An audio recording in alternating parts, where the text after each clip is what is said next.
दोस्तों आप सभी को मेरा नमस्कार। मैं अनुराग दीक्षित आप सभी का एक बार फिर से हार्दिक स्वागत करता हूं। मैं अनुराग दीक्षित में उम्मीद कर रहा हूं मेरी आवाज़ ठीक ढंग से आप सभी तक पहुंच रही होगी। दोस्तों जैसा मैंने वादा किया था कि चैप्टर वाइज सीरीज भी मैं आप लोगों के लिए लेकर आऊंगा और उसमें जिस एग्जाम में रेलवे में सबसे ज़्यादा क्वेश्चन पूछे जाते हैं, इसके लिए मैंने एक वीडियो भी बनाई हुई थी, आप चाहें तो उसे देख सकते हैं कि किसमें किसका कितना वेटेज होता है। तो जैसे ग्रुप डी और एनटीपीसी की बात करें तो मैथ का कोई भी चैप्टर हो, सबसे ज्यादा क्वेश्चन इन्हीं में पूछे जाते हैं, कोई किसी भी चैप्टर से अन्य किसी एग्जाम की अपेक्षा। तो ग्रुप डी और एनटीपीसी के सारे चैप्टर्स को जो प्रीवियस ईयर क्वेश्चन है उनको मैं कराने वाला हूं। तो यहां पर मैं फिलहाल शुरुआत कर रहा हूं ग्रुप डी के क्वेश्चन की। तो चलिए शुरू कर लेते हैं। सबसे पहला चैप्टर जो है रहेगा आपका वो टाइम, स्पीड एंड डिस्टेंस है। तो इसी से हम लोग शुरुआत करते हैं और पहला प्रश्न अपने पास ये है, बिना किसी देर सवेर के। आपको चीजें अच्छी लगती जाए, आपको इसकी जरूरत लगे, चैनल पर नए हो तो इसको सब्सक्राइब जरूर कर लेना। बाकी इच्छा आपकी, अगर अच्छा लगे तरीके तो लाइक और शेयर भी करते रहना। चलिए पहले क्वेश्चन से कह रहे हैं दो तरफ की यात्रा के दौरान गौरव की जो औसत आयु है वो 15 किलोमीटर प्रति घंटे है। यदि वह जाते समय हर घंटे 20 किलोमीटर की दूरी को तय करता है तो लौटने पर उसकी गति क्या होगी। ये एवरेज स्पीड का क्वेश्चन है। कहने का मतलब समझिएगा, कह रहा है कि एक कोई दूरी है, इस दूरी में जो औसत गति है यानी यहां से यहां तक जाने की गति और ये वापस आने की गति जो है औसत गति, टोटल औसत गति हमारे पास 15 किलोमीटर प्रति घंटे दी हुई है। पहली बात। दूसरी बात ये कह रहा है कि जाते समय हर घंटे उसकी गति 20 किलोमीटर प्रति घंटे है, यानी कि जब वो यहां से यहां जा रहा होगा तो 20 किलोमीटर प्रति घंटे की चाल से चल रहा होगा। तो वापस आते समय जो उसकी गति होगी ना, वो आपको बतानी है कि ये गति क्या होगी। मेरे प्यारे भाई, ये सवाल आप कई तरीकों से कर सकते हो। पहले तो आप ये दूरी मान लीजिए कि ये दूरी अपने हिसाब से क्या हो सकती है। अच्छा, दूरी मानने में कई बच्चे से डी मान लेंगे, लेकिन मैं डी नहीं मानूंगा। मैं क्या मानूंगा, मैं इस 20 और इस 15 का एलसीएम जो होगा, तो 20 और 15 का एलसीएम हमने मान लिया 60 हो गई ये डिस्टेंस। तो ये जो दूरी है ना, ये हो गई 60। मेरे प्यारे भाई, 60 जाना 60 आना, टोटल दूरी कितनी होगी 120। अच्छा, मेरी बात बहुत ध्यान से समझना। 120 किलोमीटर को वो 15 किलोमीटर प्रति घंटे की अगर रफ्तार से चलेगा तो उसको 8 घंटे का समय लगना चाहिए। समय कितना लगेगा, 8 घंटे का। इसमें एक बात क्या हो गई कि जब वो जाएगा तो 60 किलोमीटर चलेगा, है ना, और जब वापस आएगा तो भी 60 किलोमीटर चलेगा।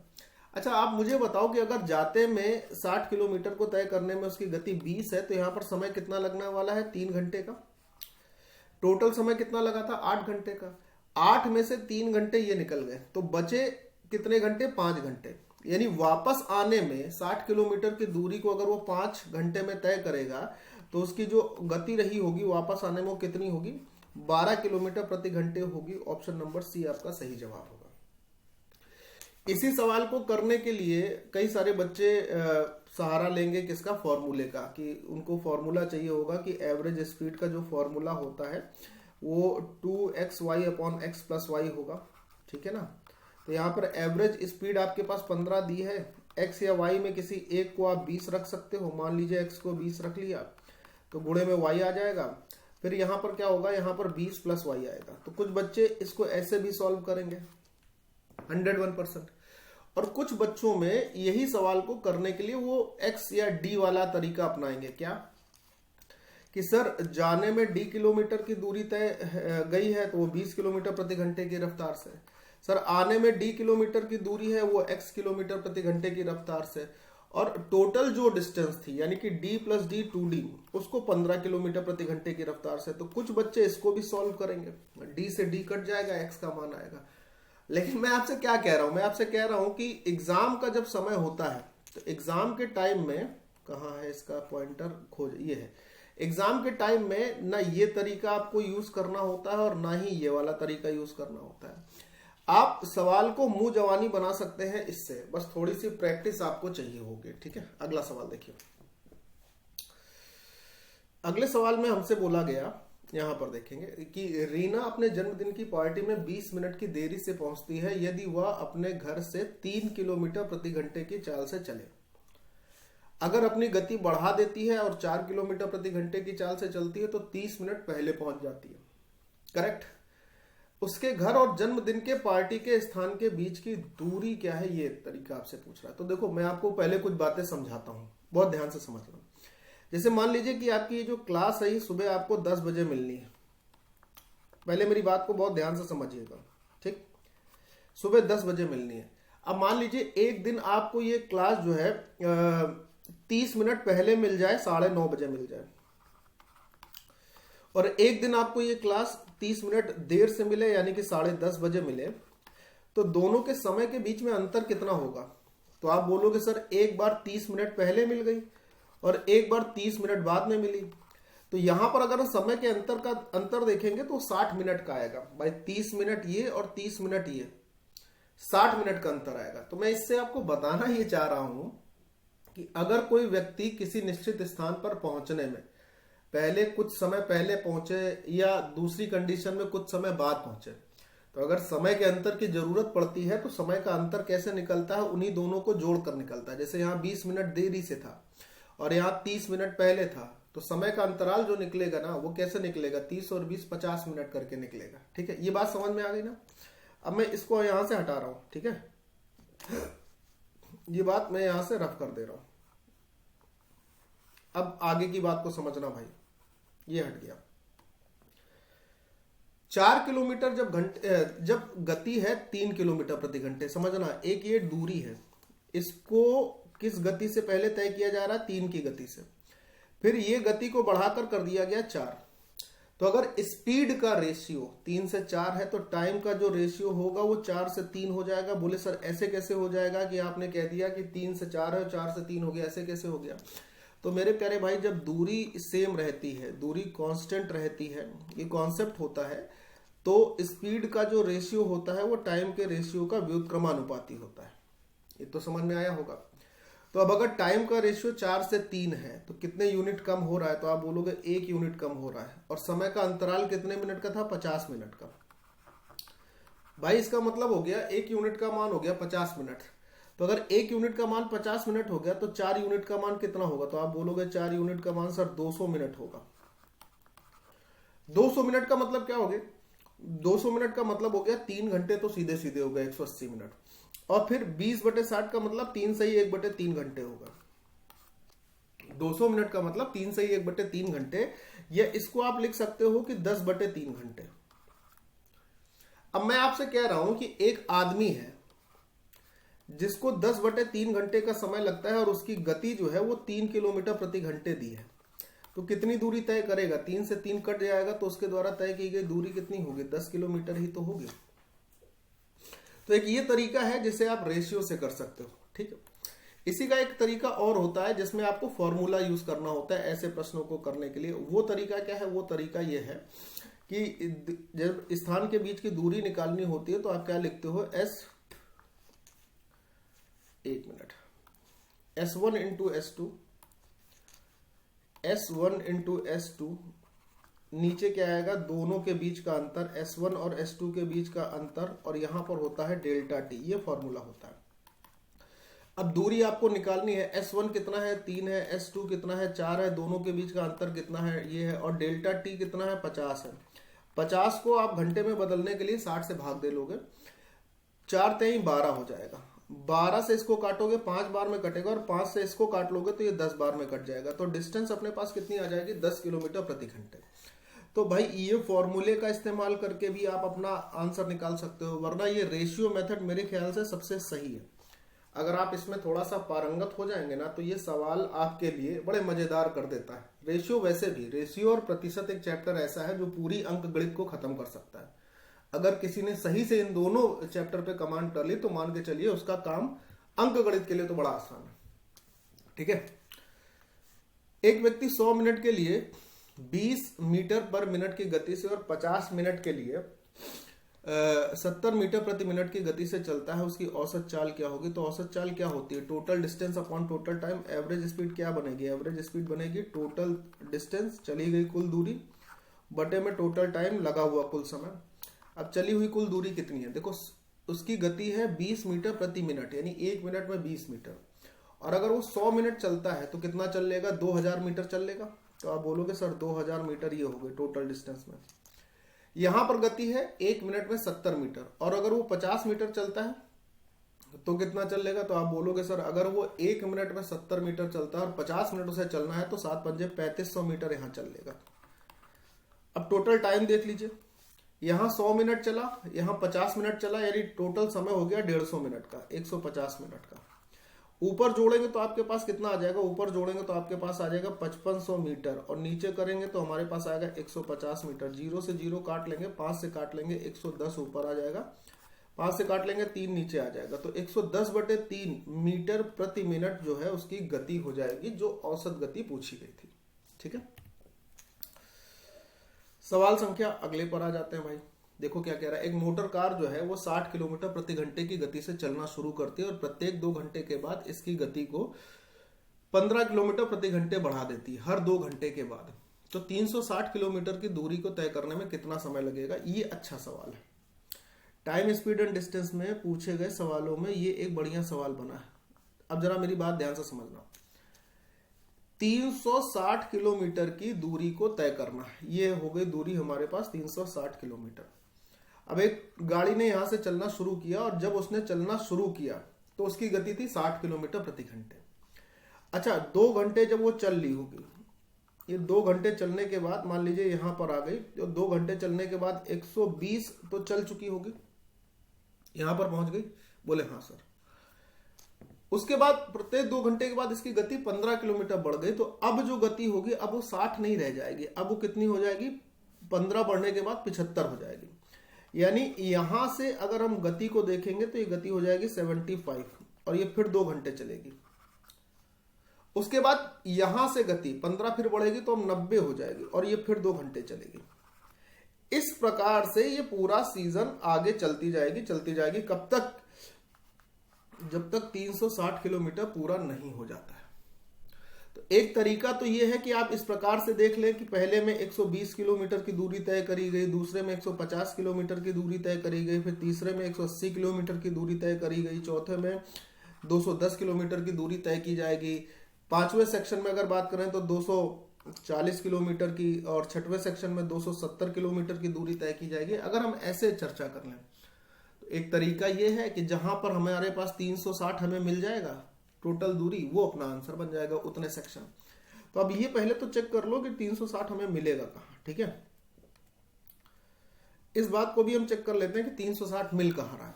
तो 120 और 150 ये हो गया 270, बहुत ध्यान से सुनना।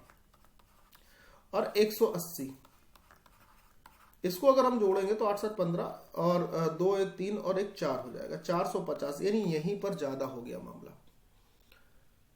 ये मामला यहीं पर ज्यादा हो गया। तो मैं क्या बोल रहा हूं? मैं ये बोल रहा हूं कि भाई ये मामला अगर यहीं पर ज्यादा हो गया तो मामला जब ज्यादा हो रहा है तो इसको थोड़ी लेंगे। मामला तो हमें उतना ही लेना है ना जितना हमको जरूरत है, ज्यादा की जरूरत नहीं है ना, तो ज्यादा की क्यों लेंगे। तो 120 ये हो गया, बहुत ध्यान से सुनना। 150 ये हो गया, यहां तक कितना हो गया? 270, करेक्ट।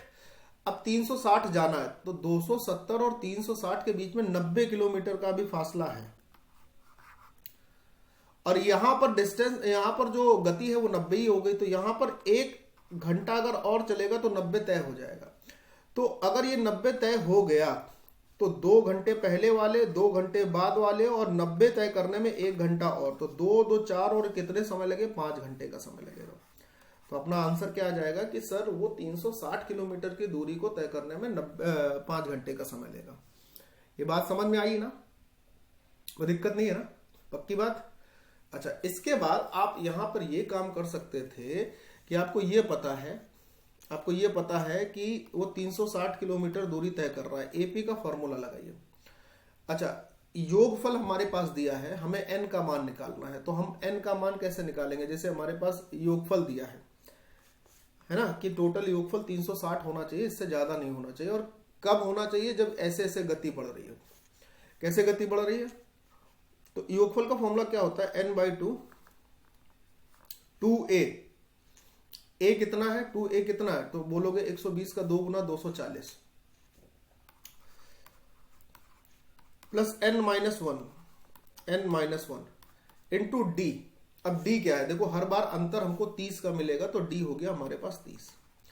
या तो हम इसको सॉल्व कर सकते हैं, मतलब जैसे आपको इसको सॉल्व करने में क्या होगा ना, आपके पास द्विघात बनेगा। जब आप इसको सॉल्व करने की बात करेंगे तो यहां पर आपको द्विघात बनेगा, और द्विघात सॉल्व करना पेपर में थोड़ा सा समय लेगा ही लेगा।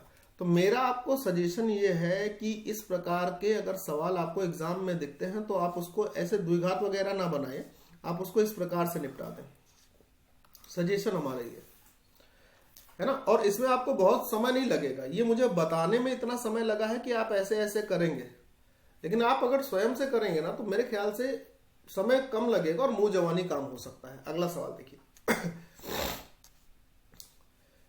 देखो, एक ट्रक, यहां ट्रक होगा, शहर पी से क्यू तक 60 किलोमीटर पर आर, अच्छा, प्रति घंटे की गति से यात्रा करता है। उसी रास्ते से शहर पी तक 100 किलोमीटर प्रति घंटे की गति से वापस आता है, यानी जाता है 60 से, वापस आता है 100 से। औसत चाल निकालनी है। तो याद रखना, अगर वो गया है 60 से मेरे भाई, वापस आया है 100 से, तो जो औसत गति होगी ना वो इसके बीच में होगी, 60 और 100 के बीच में। अब यहाँ पर सारे ऑप्शन 60 और 100 के बीच में है, तो कौन सी हो सकती है? कोई बात नहीं, आप ऐसे मत समझो, कोई बात नहीं। जैसे मैंने ये बोला कि अगर 60 और 100 के बीच की वो निकालनी है तो हमने डिस्टेंस मान ली 600। 60 से तय करोगे 10 समय लगेगा, 60 से तय करोगे 10 समय लगेगा, 100 से तय करोगे 6 समय लगेगा। क्लियर है बात? अब बात को समझते हुए आगे बढ़ते हैं। एक बार समय हो गया आपके पास 10, एक बार कोई बिना फॉर्मूला यूज किए हम कर रहे हैं। आप फॉर्मूला तो यूज कर ही सकते हो, यहां पर मैं आपको ये सिखाने की कोशिश कर रहा हूं कि बिन फॉर्मूले के इस्तेमाल से हम सवालों के उत्तर तक पहुंच सकते हैं। सबसे पहला मेरा टारगेट ये है कि मैं आपको ये बता पाऊं। ठीक, अब 600 जाना और 600 वापस आना, यानी टोटल डिस्टेंस हो गई 1200। 1200 के लिए समय कितना है? 16, 10 और 6 16। अब अगर हम इसको सॉल्व कर लेते हैं तो हमारे पास कितना होगा? 16 सत्ते 112 और बचेगा 8, 16 पंचे 80। तो औसत गति कितनी हो जाएगी? 75 किलोमीटर प्रति घंटा। या फिर यहीं पर औसत गति निकालने के लिए आप वही फॉर्मूला यूज कर लो कि 2ab/a+b, एवरेज स्पीड का जो फॉर्मूला होता है। तो अगर आप बाई चांस एवरेज स्पीड का फॉर्मूला ये है, वैसे तो ये नहीं भूलोगे, लेकिन अगर भूल गए तो तरीके बहुत सारे होते हैं। आप रेशियो मेथड इस्तेमाल करिए, इसको सीखिए, ये बड़ा मजेदार होता है। ठीक है, नेक्स्ट, एक लड़का जो है वो क्या काम करता है? एक लड़का जो है 38 मीटर भुजा वाले वर्गाकार मैदान के चारों ओर एक चक्कर लगाने में कितने सेकंड का समय लेगा अगर वो 6 किलोमीटर प्रति घंटे की गति से दौड़ता है? सबसे पहले तो ये साइड दी है मीटर में और ये दिया है 6 किलोमीटर प्रति घंटे, तो इसको मीटर पर सेकंड में बदलने के लिए मैं 5/18 का मल्टीप्लाई कर देता हूं। तो ये हो जाएगा अपने पास 5/3 मीटर पर सेकंड, यानी स्पीड हो गई मीटर पर सेकंड में 5/3 मीटर पर सेकंड। अब सुनिए जरा मेरी बात, जैसे वर्गाकार ये मैदान हो गया, ठीक, सॉरी, ये वर्गाकार हमारे पास मैदान हो गया, स्ट्रोक इरेजर, अच्छा, मानिए ये वर्गाकार मैदान हो गया, इसकी भुजा है 38 मीटर, बहुत ध्यान से सुनिएगा। अब इसके चारों ओर एक पूरा चक्कर लगाना है, तो चारों ओर का मतलब चारों भुजाओं पर चलकर एक चक्कर कंप्लीट करना, और वो चक्कर जब कंप्लीट होगा तो इसका मतलब इस वर्ग का परिमाप कंप्लीट होगा। और वर्ग का परिमाप क्या होता है? 4 गुणे भुजा, तो 4 तो ये हो गया, और भुजा की लंबाई कितनी थी? 38। इतनी दूरी को तय करना है, ये दूरी, और इसको कितनी गति से तय करना? 5/3 से। तो टाइम जो लगेगा वो कितना लगेगा? 4 गुणे 38, गुणा मत करने लगना वहां पर, बटे में 5/3, तो ये 3 उछलकर ऊपर आ गया। 5 सत्ते 35 और 5 छक्के 30। अब करना है सॉल्व, तो यहां पर हमारे पास देखो क्या आया, 4 तें 12, 12 सत्ते 84 से ऊपर का आंसर आएगा, और 84 से ऊपर का सिर्फ एक ही ऑप्शन है और वो है ऑप्शन नंबर डी। भाई अभी 12 का गुणा अगर हम 0.6 में करेंगे तो 12 × 72, 7.2 और भी तो आता, वो भी तो जोड़ते। तो हमें सीधे दिखा कि 4 गुणे 3 12 और 12 का गुणा 7 में कर लेंगे, जो मोटे मोटे अंक है, तो 12 सत्ते 84। अभी इसका गुणा 0.6 में और करना था, उसको जोड़ना भी था, लेकिन हम 84 से बड़े उत्तर को देखने की कोशिश करेंगे, और ऑप्शन में हमारे पास क्या है? 84 से बड़ा सिर्फ एक ही आंसर था। ठीक है, एक कार 5 घंटे में 275 किलोमीटर की दूरी को तय कर सकती है। यदि इसकी गति को 5 किलोमीटर प्रति घंटे कम कर दिया जाए तो 250 किलोमीटर की दूरी तय करने में कितना समय? 5 घंटे में 275 किलोमीटर की दूरी, तो 5 पचम 25 और 5 पचम 25, यानी कि गति हो गई 55 किलोमीटर प्रति घंटे। भाग दे दिया इससे इसको। अब गति को अगर 5 किलोमीटर प्रति घंटे कम कर दिया जाए तो गति हो गई 50। इस 50 की गति से अगर 250 किलोमीटर को कवर करना है तो 5 घंटे का समय लेगा। इससे सरल भी सवाल कुछ नहीं हो सकता भाई। 50 के हिसाब से 250 किलोमीटर तय करनी तो 5 ही घंटे समय लेगा ना। इसमें कोई समस्या वो नहीं था। कह रहा ए जो है वो 9 AM पर एक्स से चलना शुरू करता है और उसी दिन क्या होता है, उसी दिन 1 बजे वाई पर पहुंच जाता है। 9 बजे चलना शुरू किया एक्स से, 1 बजे वाई पर पहुंचा। ए समान मार्ग का अनुसरण करते हुए बी भी 9 बजे वाई से चलना शुरू करता है और दिन में 3 बजे वाई से चलना शुरू करता है, दिन में 3 बजे दोनों एक्स पर पहुंच जाता है। दोनों किस समय पर मिले हैं रास्ते में? बात समझना भैया। कह रहा एक रास्ता है, उस रास्ते पे होता क्या है कि ए जो है एक्स से चलना शुरू करता है। मान लो ये साइड एक्स हो गया, ये साइड वाई हो गया। ए यहां से चलना शुरू करता है, मेरे प्यारे दोस्त ध्यान से सुनो। ए यहां से चलना शुरू करता है सुबह 9 बजे और यहां पर पहुंच जाता है 1 बजे। तो ए को ये दूरी तय करने में समय लगा है 4 घंटे का। समझना बात को। बी यहां से चलना शुरू करता है किसकी तरफ? एक्स की तरफ, सुबह 9 बजे, और ये 3 बजे एक्स पर पहुंचता है। तो बी को जो समय लगेगा वो समय लगेगा 6 घंटे का। अब हमारे पास ये तो पता हो गया कि ए अगर एक्स से वाई दूरी जाएगा तो भी मान लो ये जो डिस्टेंस है अगर डी है तो यही दूरी तय करेगा, और बी जो है अगर ये वाई से एक्स आएगा तो भी वही दूरी तय करेगा, यानी डी दूरी तय करेगा। तो दूरी तो सेम हो गई। और मेरे प्यारे दोस्त अगर दूरी सेम रहती है तो टाइम का जो रेशियो है, जैसे यहाँ पर टाइम का रेशियो हमारे पास 4 और 6 दिखाई दे रहा है, 4 और 6 आया, तो जो टाइम का रेशियो होता है उसका जस्ट अपोजिट स्पीड का रेशियो होता है। मेरी बात बहुत ध्यान से समझना। तो अगर हम यहां पर स्पीड का रेशियो लेंगे तो 3 और 2 आ जाएगा। बोले सर क्यों आ जाएगा? भाई 2 दूनी 4 हुआ था, 2 तिया 6 हुआ था, इसलिए पलट कर लिख दिया, 3 और 2 हो गया। बात समझ में आ गई ना? अब कह रहा है कि दोनों, जैसे ये इधर से इधर चल रहा है, ये इधर से इधर चल रहा है, ऐसे चल रहा है, ठीक, यहां पे कहीं पे पहुंचा, और ये इधर से इधर आ रहा है, ये भी यहां कहीं पहुंचा। तो मान लो जिस पॉइंट पर ये मिल रहे हैं, ये पॉइंट, यहां पर जो टाइम है ना, वो टाइम क्या होगा ये आपसे पूछा गया है, किस समय पर यहां पर आपस में मिले होंगे। मेरी बात समझ पाए हो? तो टेंशन की जरूरत नहीं है। क्यों नहीं है उसके पीछे की वजह बताता हूं। भाई आप एक काम करो, 4 और 6 का एलसीएम ले लो तो 12 हो गया। तो ये पूरी दूरी आप मान लीजिए 12 किलोमीटर है, या 12 मीटर है, या 12,000 मीटर है, जो भी मान लो। अब मैं आपसे क्या कह रहा हूं? मैं आपसे ये कह रहा हूं भाई कि अगर इसकी गति इतनी है ना, अगर गति इतनी है 3 और 2 और 12 किलोमीटर तय करने का कंडीशन आ रही है, तो कितना दूरी तय करेगा? भाई स्पीड दी है ना हमारे पास, जैसे 3 दूनी 6, 3 दूनी 6 दोनों हो रहा है ना, क्योंकि दोनों सेम समय पर शुरू करते हैं तो इसमें तो कोई दिक्कत ही नहीं ना, दोनों सेम समय पर शुरू कर रहा है, इसमें तो फिर कोई दिक्कत नहीं आएगी। 9 बजे उसने भी शुरू किया, 9 बजे इसने भी शुरू किया। तो अब यहां से केवल इतनी बात को समझना है कि दोनों जब जिस समय पर मिले होंगे वो समय क्या होगा। और एक बढ़िया क्वेश्चन बनता है। देखो कई बार क्या होता है कि इसी क्वेश्चन को करने में बच्चों को समय लगता है ना। अब यहां पर अगर मैं आपको समय लेकर बताऊं ना, तो समझ लेना इस प्रकार से, जीवन में कभी फिर समय नहीं लगेगा। अभी अगर समय दे लोगे तो ठीक रहेगा, ठीक है। मैं फिर से एक बार आपको समझाने का यहां पर प्रयास करता हूं, और ये उम्मीद कर रहा हूं कि मेरी इतनी बात जो डायग्राम में बनी हुई है ये आपको समझ में आ गई होगी।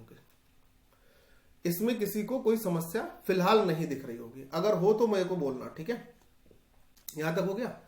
अब सोचो जरा, 4 घंटे में अगर ये x 12 किलोमीटर की दूरी तय करता है तो इसकी जो गति होगी वो 3 किलोमीटर प्रति घंटे होगी, है।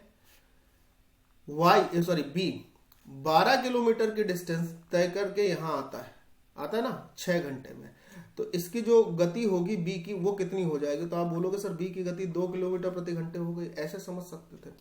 या जब मैंने ऐसे बोला था कि दोनों के टाइम का जो रेशियो है वो 4 और 6 है, तो अगर हम इसको और थोड़ा सॉर्ट आउट कर लेंगे तो 2 से 3 दिखाई देगा। तो स्पीड का रेशियो क्या होगा, 3 से 2 का। ये बात मैंने बोली थी, और वही बात यहां पर आई कि ये स्पीड अगर 3 दिखेगी तो ये स्पीड 2 दिखेगी। ये तो ठीक है। अब रास्ते में जहां मिलन हुआ इनका, ये पॉइंट देखना ये है कि टाइम क्या था, और दोनों सेम उस पर चले हैं, दोनों 9 बजे चले हैं। ऐसा भी नहीं कि हमको टाइम बराबर करने की जरूरत पड़ रही हो, ये भी नहीं है, टाइम बराबर भी नहीं करना है,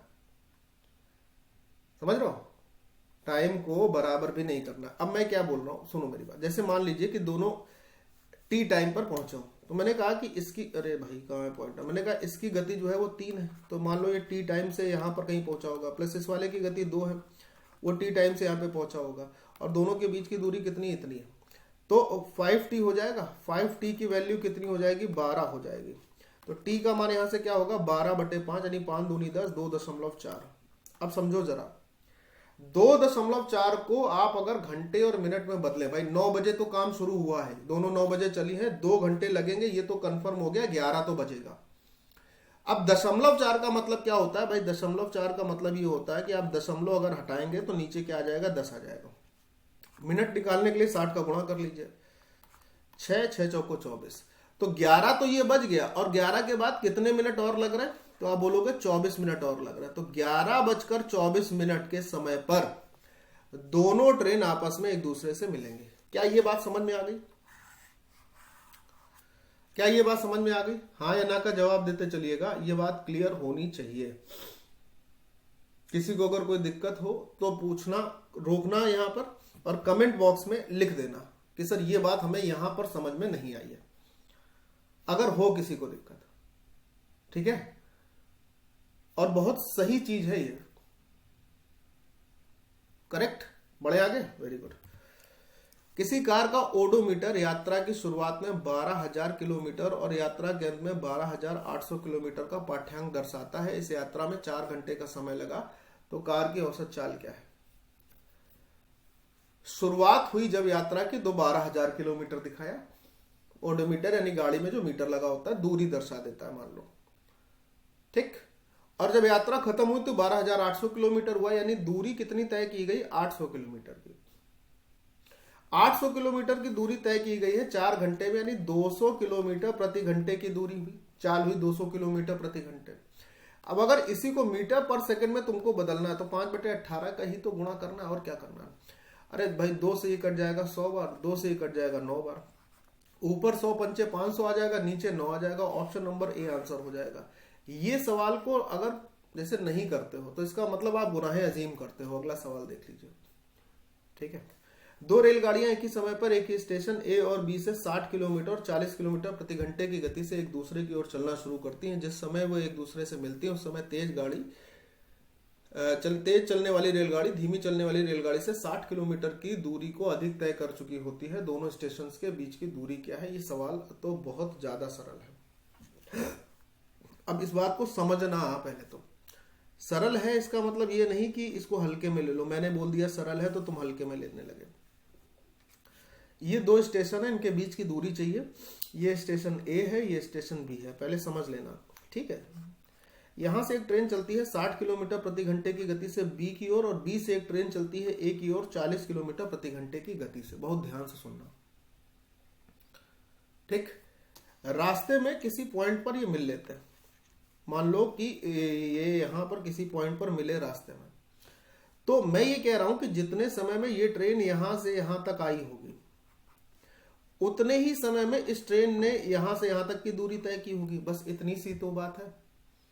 तो टाइम तो कांस्टेंट रहा, और जब टाइम कांस्टेंट रहा तो स्पीड का जो रेशियो होता है, लिख लीजिएगा ये बात, अगर टाइम कांस्टेंट होता है, टाइम नियत होता है, तो स्पीड का रेशियो ही क्या हो जाता है? स्पीड का रेशियो ही तय की गई दूरी के अनुपात को दर्शा देता है। बात खत्म हो गई मेरे भाई। यहां से स्पीड का रेशियो अगर हम लेंगे तो स्पीड का रेशियो हमारे पास आएगा 3 और 2 का।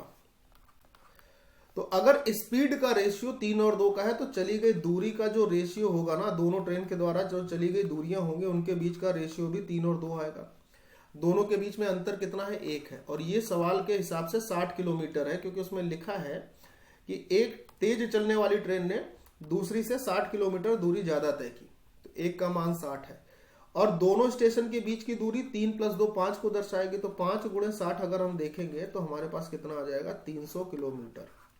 यानी कि ये बात जो पूछी गई कि दोनों स्टेशन के बीच की दूरी कितनी है, तो जवाब होगा 300 किलोमीटर। अच्छा, अगर ये पूछता कि पहली ट्रेन ने कितनी दूरी तय करी, तो जवाब क्या होता भाई, 1 यूनिट का मान अगर 60 है तो 3 का मान कितना होता, तो आप बोलते 180, और 2 का मान कितना होता, तो 120।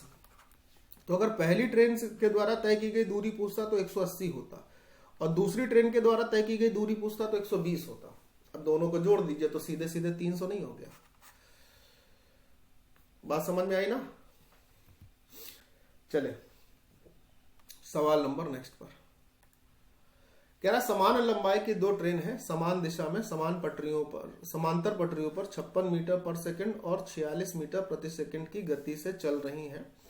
तेज गति वाली ट्रेन धीमी गति वाली ट्रेन को 26 सेकंड में पार करती है।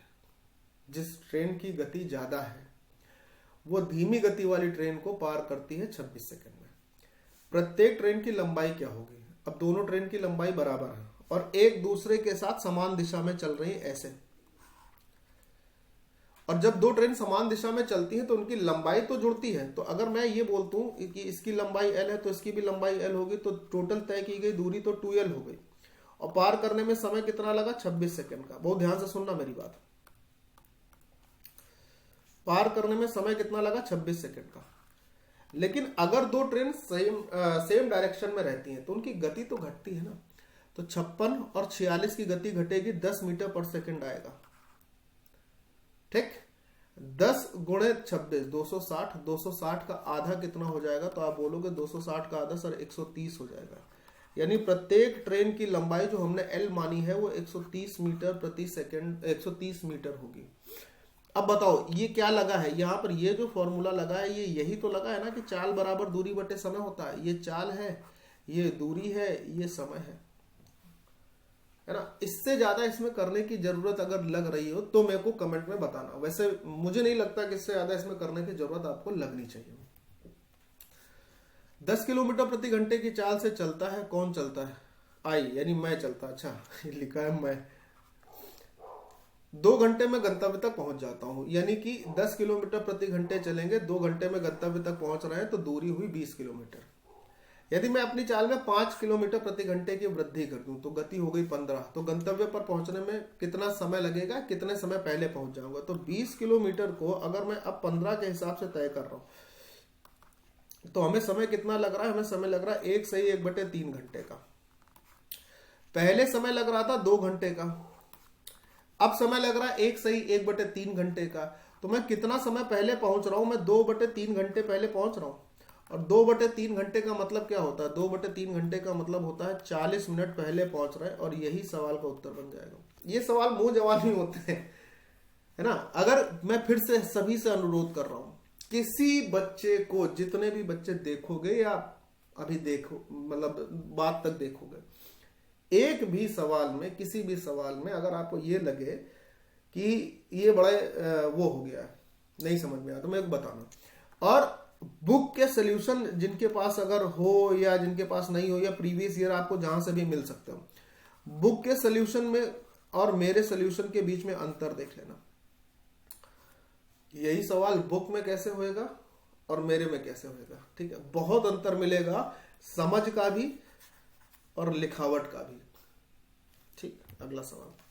एक कार 20 किलोमीटर/घंटे की चाल से 80 किलोमीटर और 30 किलोमीटर/घंटे की चाल से 30 किलोमीटर की यात्रा तय करती है। इसकी औसत चाल क्या होगी? औसत चाल का ये सवाल आप खुद से करोगे, मुझे नहीं लगता इसमें कराने की कोई जरूरत है। मैं अगले सवाल पर आपको लेके चल रहा हूं। जो सवाल सेम रहेंगे ना उसको मैं आपके लिए दोबारा से छोड़ दूंगा कि आप खुद से कर लेना, ठीक है, कोई दिक्कत नहीं रहेगी ना। 90 मीटर लंबे प्लेटफॉर्म को 60 सेकंड में 54 किलोमीटर/घंटे की गति से पार करती है। 60 सेकंड में, जिसमें प्लेटफॉर्म की लंबाई 90 मीटर है। अब कह रहा है ट्रेन एक बिजली के खंभे को अगर पार करने में लगने वाला समय कितना होगा? मेरी बात ध्यान से सुनना। अगर किसी ट्रेन की गति 54 किलोमीटर प्रति घंटे है, तो अगर इसमें हम 5/18 का गुणा कर देंगे तो 18 × 54 5 × 25 मीटर प्रति सेकंड उसकी गति आ जाएगी। ट्रेन की गति 25 मीटर पर सेकंड। और अगर कोई ट्रेन, भैया मेरी बात ध्यान से सुनना, अगर कोई ट्रेन 25 मीटर पर सेकंड चलती है, यानी 1 सेकंड में 25 मीटर, तो बताओ जरा वो 60 सेकंड में कितना चलेगी? तो आप बोलोगे 25 छक्के 150 चलेगी, यानी कि दूरी जो तय करेगी वो दूरी होगी 1500 मीटर की। बहुत ध्यान से सुनना। और मेरे प्यारे दोस्त, अगर 1500 मीटर की तय की गई दूरी में 90 मीटर का प्लेटफॉर्म है, तो अब जो शेष दूरी बची होगी वो कितनी होगी? रिमेनिंग डिस्टेंस कितनी होगी? अगर 1500 में 90 घटा देता हूं तो 1410 किलोमीटर शेष बचा होगा। ये जो शेष दूरी बची होगी ना, अगर मैं प्लेटफॉर्म की लंबाई को हटा देता हूं तो ये लंबाई ट्रेन की ही लंबाई होगी ना। प्लेटफॉर्म की लंबाई तो हट गई ना, तो अब तो ट्रेन की लंबाई बची ना खुद। और मेरे प्यारे दोस्त, जब कोई ट्रेन किसी बिजली के खंभे को पार करती है, तो आपने कॉन्सेप्ट में पढ़ा होगा, ऐसा होने की स्थिति में ट्रेन अपनी ही दूरी तय करती है, अपनी ही लंबाई के बराबर की दूरी तय करती है। पढ़ा है या नहीं पढ़ा है? पढ़ा है ना। मैं फिर से एक बार समझा रहा हूं, सुनना जरा। 54 किलोमीटर प्रति घंटे की गति से अगर मैं 54 किलोमीटर प्रति घंटे की गति में 5/18 का गुणा कर देता हूं तो 18 × 54 5 × 15 होगा, यहां पर 15 आ जाएगा। यानी ट्रेन की गति हुई 15 मीटर पर सेकंड, और 15 मीटर पर सेकंड से 15 छक्का 90 हो जाएगा, यानी 900 मीटर होगा। ठीक, इसमें से अगर मैं 90 घटा देता हूं तो हमारे पास 810 मीटर की शेष दूरी बचेगी, जो कि ट्रेन की खुद लंबाई होगी। अब इसी ट्रेन की लंबाई को, यानी 810 मीटर की दूरी को ही तो तय करना है। उसमें जो समय लगेगा वो समय बताना है। तो दूरी है हमारे पास और ट्रेन की गति हमारे पास है 15 मीटर पर सेकंड। तो बस इतना काम करना था। तो 15 × 75 हो जाएगा, 6 बचेगा, 15 × 4 60 हो जाएगा। यानी जो समय लगेगा अगर ट्रेन किसी खंबे को पार करती है तो समय लगेगा 54 सेकंड का। ये आपका आंसर हो गया। बस इतना काम करना था। अब इसके लिए आप 1 स्टेप लिखो, 2 स्टेप लिखो, 3 स्टेप लिखो, फिर फॉर्मूले लिखो, फिर अन्य कुछ चीजें लिखो, तो वो पेपर में अननेसेसरी टाइम जाया होता है। आपको कई बार लगता होगा यार ये सवाल अगर मैं अभी कर रहा हूं तो कर ले रहा हूं, लेकिन एग्जाम में इसी सवाल को करने में बहुत समय लग जाता है। क्यों लगता है? क्योंकि आपको पता नहीं मैं क्यों ये मतलब कहना पड़ जाता है कि आपको YouTube पे हो या एप्लीकेशन पे हो, लोग ऐसे ही सिखाते हैं। अप्रोच जो होती है, जो सोचने का गणित को यहां पर तरीके होते हैं, वो थोड़ा सा आपको डेवलप करने की जरूरत है। ठीक है, ये बहुत जरूरी होता है। अगले सवाल पर आ रहा हूं। ठीक है, इधर से चालू होगा, आइए कोई बात नहीं, यहां से चालू होगा। एक कार प्रति लीटर पेट्रोल में 25 किलोमीटर की दूरी तय कर सकती है। 1 लीटर में 25 किलोमीटर। कार के चालक ने टैंक में 5.5 लीटर, 5 सही 1/2 लीटर है पेट्रोल भरा लिया। तय करने के बाद कार कितनी दूरी पे रुकेगी, यानी कितना तय करेगी। 25 की चाल है, 5.5 लीटर पेट्रोल है, 25 × 5 = 125 + 12 137.5 किलोमीटर की दूरी पर रुकेगी। क्या लिखने की जरूरत है? ऐसे सवाल भी आपसे पूछे गए थे, ये देख लीजिएगा ग्रुप डी में। अगला क्वेश्चन, 725 मीटर लंबी एक रेलगाड़ी 48 सेकंड में 235 मीटर लंबी सुरंग को पार करती है, तो ट्रेन की चाल क्या होगी? जब कोई ट्रेन किसी प्लेटफॉर्म को, किसी सुरंग को, किसी पुल को पार करती है, तो ट्रेन की लंबाई के साथ इन तीनों में जो भी दिया होता है उसकी लंबाई ऐड होती है। 725 + 235 को अगर हम जोड़ेंगे तो हमारे पास 960 मीटर की दूरी हो जाएगी। और उस 960 मीटर की दूरी को ये 48 सेकंड में पार करता है। 48 दूनी 96, 20 मीटर पर सेकंड की गति आएगी। अब 20 मीटर पर सेकंड की गति को अगर हमें किलोमीटर प्रति घंटे में बदलना है तो 18/5 का गुणा करना पड़ेगा, और 18 × 4 = 72 किलोमीटर प्रति घंटे की गति ऑप्शन सी आपके लिए आंसर के रूप में दिखाई देगी। दिक्कत हो तो बताओ मुझे। अब अगर इसमें भी आप ये कहो कि सर पूरा लिख के बता दीजिए, तो फिर भाई एग्जाम तो नहीं निकाल पाओगे, जो बात सच है। अगर सुन के बात नहीं समझ पा रहे हो तो अगर मैं लिख भी दूं तो उससे भी फिर क्या ही मतलब होगा, टाइम अननेसेसरी। अभी मैं अगर जैसे आपको सिखाऊंगा, आपकी आदत वैसे ही पड़ेगी एग्जाम में करने की। तो आपके ऊपर ये डिपेंड करता है कि आप किस तरीके से सीख रहे हो, किस तरीके से समझ रहे हो। अगला सवाल, दो ट्रेन है पी और क्यू एक ही समय पर चलना शुरू करती हैं 40 किलोमीटर प्रति घंटे और 30 किलोमीटर प्रति घंटे की गति से एक दूसरे की ओर अपोजिट डायरेक्शन में। जब मिलती है तो पहली ट्रेन दूसरी से 80 किलोमीटर की दूरी तय कर चुकी होती है। पी और क्यू के बीच की दूरी क्या होगी? ये सवाल अभी आपने किया है, ऐसे ही सवाल। 40 और 30 का रेशियो 4 और 3 आएगा, यानी टोटल 7 होगी, यानी टोटल डिस्टेंस 7 से कटने वाली होगी। और 7 से कटने वाले में हम अगर देखें तो हमारे पास दो ही ऑप्शन बचते हैं। ये कहाँ लिखेगा भाई? 7 से कटने वाले में ये ऑप्शन नहीं हो सकता, ये नहीं हो सकता। अब आंसर या तो ये होगा या तो ये होगा। और ये भी कोई बहुत कठिन काम नहीं है। 4 से 3 1 का मान 80 है, 8 7 56 560 किलोमीटर की दूरी होगी। ऐसा एक सवाल अभी मैं आपको करा चुका हूं ना, ऑप्शन नंबर सी इसका आंसर आएगा। अब मुझे बताओ कि अगर एक ही प्रकार के सवाल आपसे पूछे जा रहे हैं तो क्या जरूरत है क्या फिर से आपकी पूरा नहीं, जब तक करोगे नहीं तब तक काम बनेगा नहीं? ऐसा तो नहीं होना चाहिए ना, है? ऐसा तो नहीं होना चाहिए ना, बोलिए हाँ है ना। नेक्स्ट, जॉन 90 किलोमीटर की दूरी को इतनी गति से तय करता है 60 किलोमीटर प्रति घंटे की चाल से वापस लौटता है, उसकी औसत चाल। फिर औसत चाल का सवाल है। आप देख पा रहे हो कि टाइम स्पीड एंड डिस्टेंस में ग्रुप डी में औसत चाल के अच्छे खासे सवाल पूछे जा रहे हैं। 90 किलोमीटर की दूरी को 30 किलोमीटर प्रति घंटे की चाल से तय करता है और 60 किलोमीटर प्रति घंटे की चाल से वापस लौटता है, उसकी औसत चाल क्या होगी? बात समझे? एक डिस्टेंस है, अब इसमें बच्चे कई बार गच्चा खा जाएंगे। एक डिस्टेंस है, मेरी बात ध्यान से समझना, वो 90 किलोमीटर की दूरी है, इसको 30 से जाते में तय कर लेता है और 60 से वापस आते में। औसत चाल हमेशा दी हुई स्पीड के बीचों बीच होती है, ना कम ना ज्यादा। तो ये तो गया काम से, ये तो गया काम से, क्योंकि ना 30 हो सकती है ना 60, 30 और 60 के बीच में होगी। अब या तो 40 या तो 45। 30 से 90 तय करोगे 3 घंटे लगेगा, 60 से 90 तय करोगे 1.5 घंटे लगेगा। अब 90 जाना 90 आना यानी 180 किलोमीटर हो गया और टोटल समय लगा 4.5 घंटे का। दशमलव हटा के 0 बढ़ा लीजिए, 45 चौको 180 हो जाएगा। 40 किलोमीटर प्रति घंटे की औसत चाल होगी, जो कि ऑप्शन नंबर बी में लिखी हुई है। तो 45 वाला भी काम खत्म हो गया। अब इस सवाल के लिए अगर मैं आपसे कहूं कि आपको फॉर्मूला याद रखना पड़ेगा, या मैं आपको इसी सवाल को, हालांकि यहां पर मैंने ये डायग्राम वगैरह लेकर आपको समझा दिया, इसकी जरूरत नहीं है। अगर मैं बोलूं तो सवाल सिर्फ इतना अगर आप लिख के कर सकते हो तो इतना ही लिखना, इससे ज्यादा नहीं। नेक्स्ट आइए,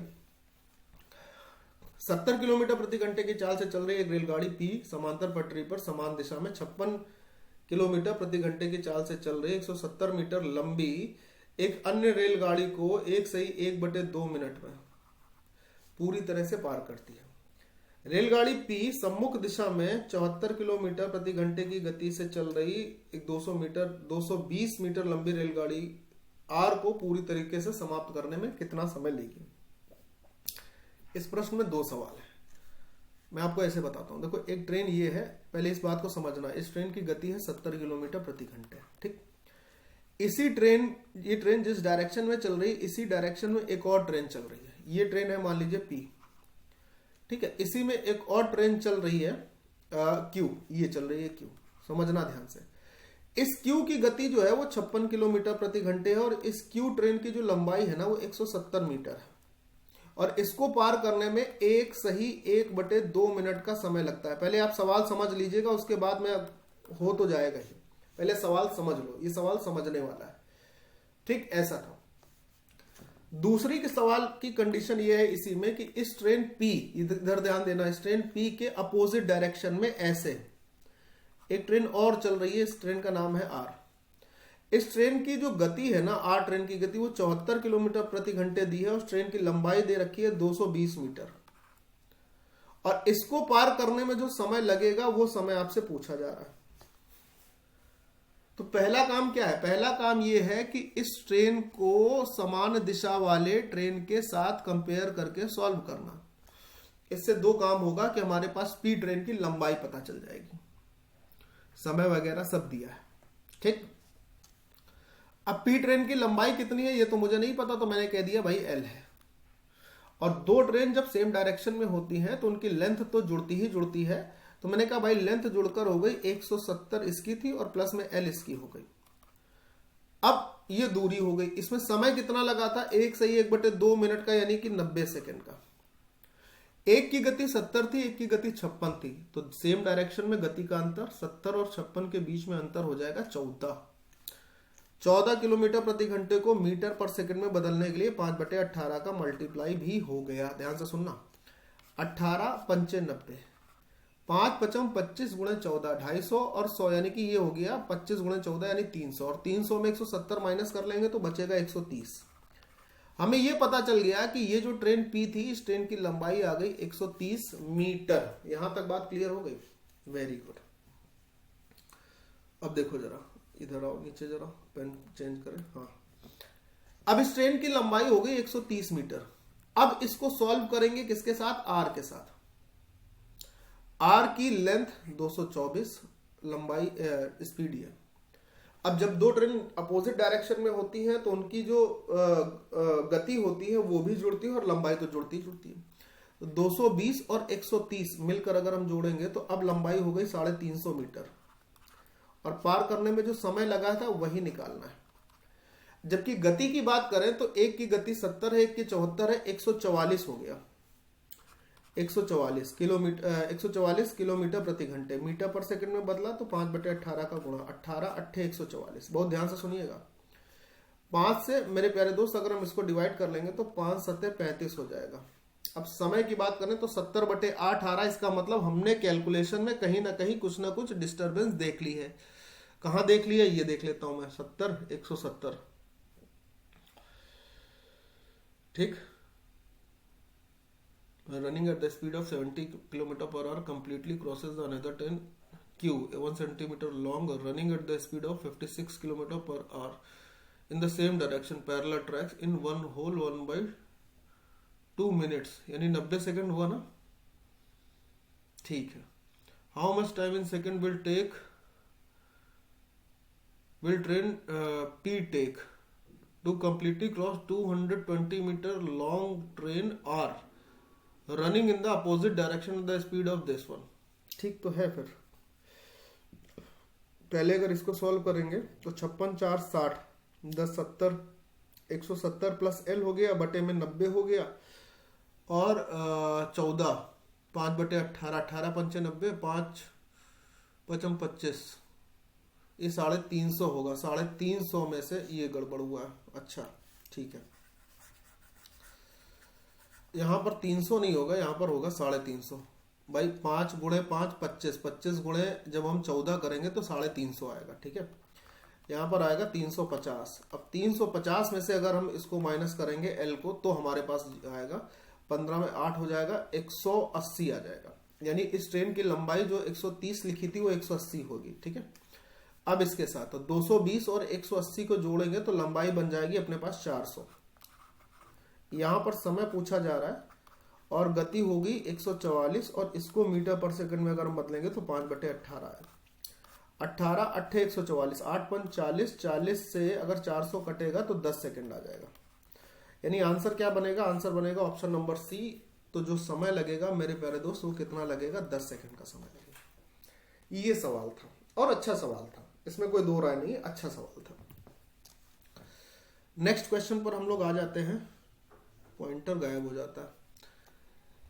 280 मीटर लंबी ट्रेन है, 8 किलोमीटर प्रति घंटे की चाल से समान दिशा में चल रहे एक आदमी को 16 सेकंड में पार करती है, और इस रेलगाड़ी को 37 किलोमीटर प्रति घंटे की चाल से सम्मुख दिशा में चल रहे एक अन्य 380 मीटर लंबी रेलगाड़ी को पार करने में जो समय लगेगा वो पूछ रहा है। बात समझना जरा पहले। सबसे पहले एक ट्रेन है, ये 380 मीटर लंबी ट्रेन है, समझिएगा ध्यान से।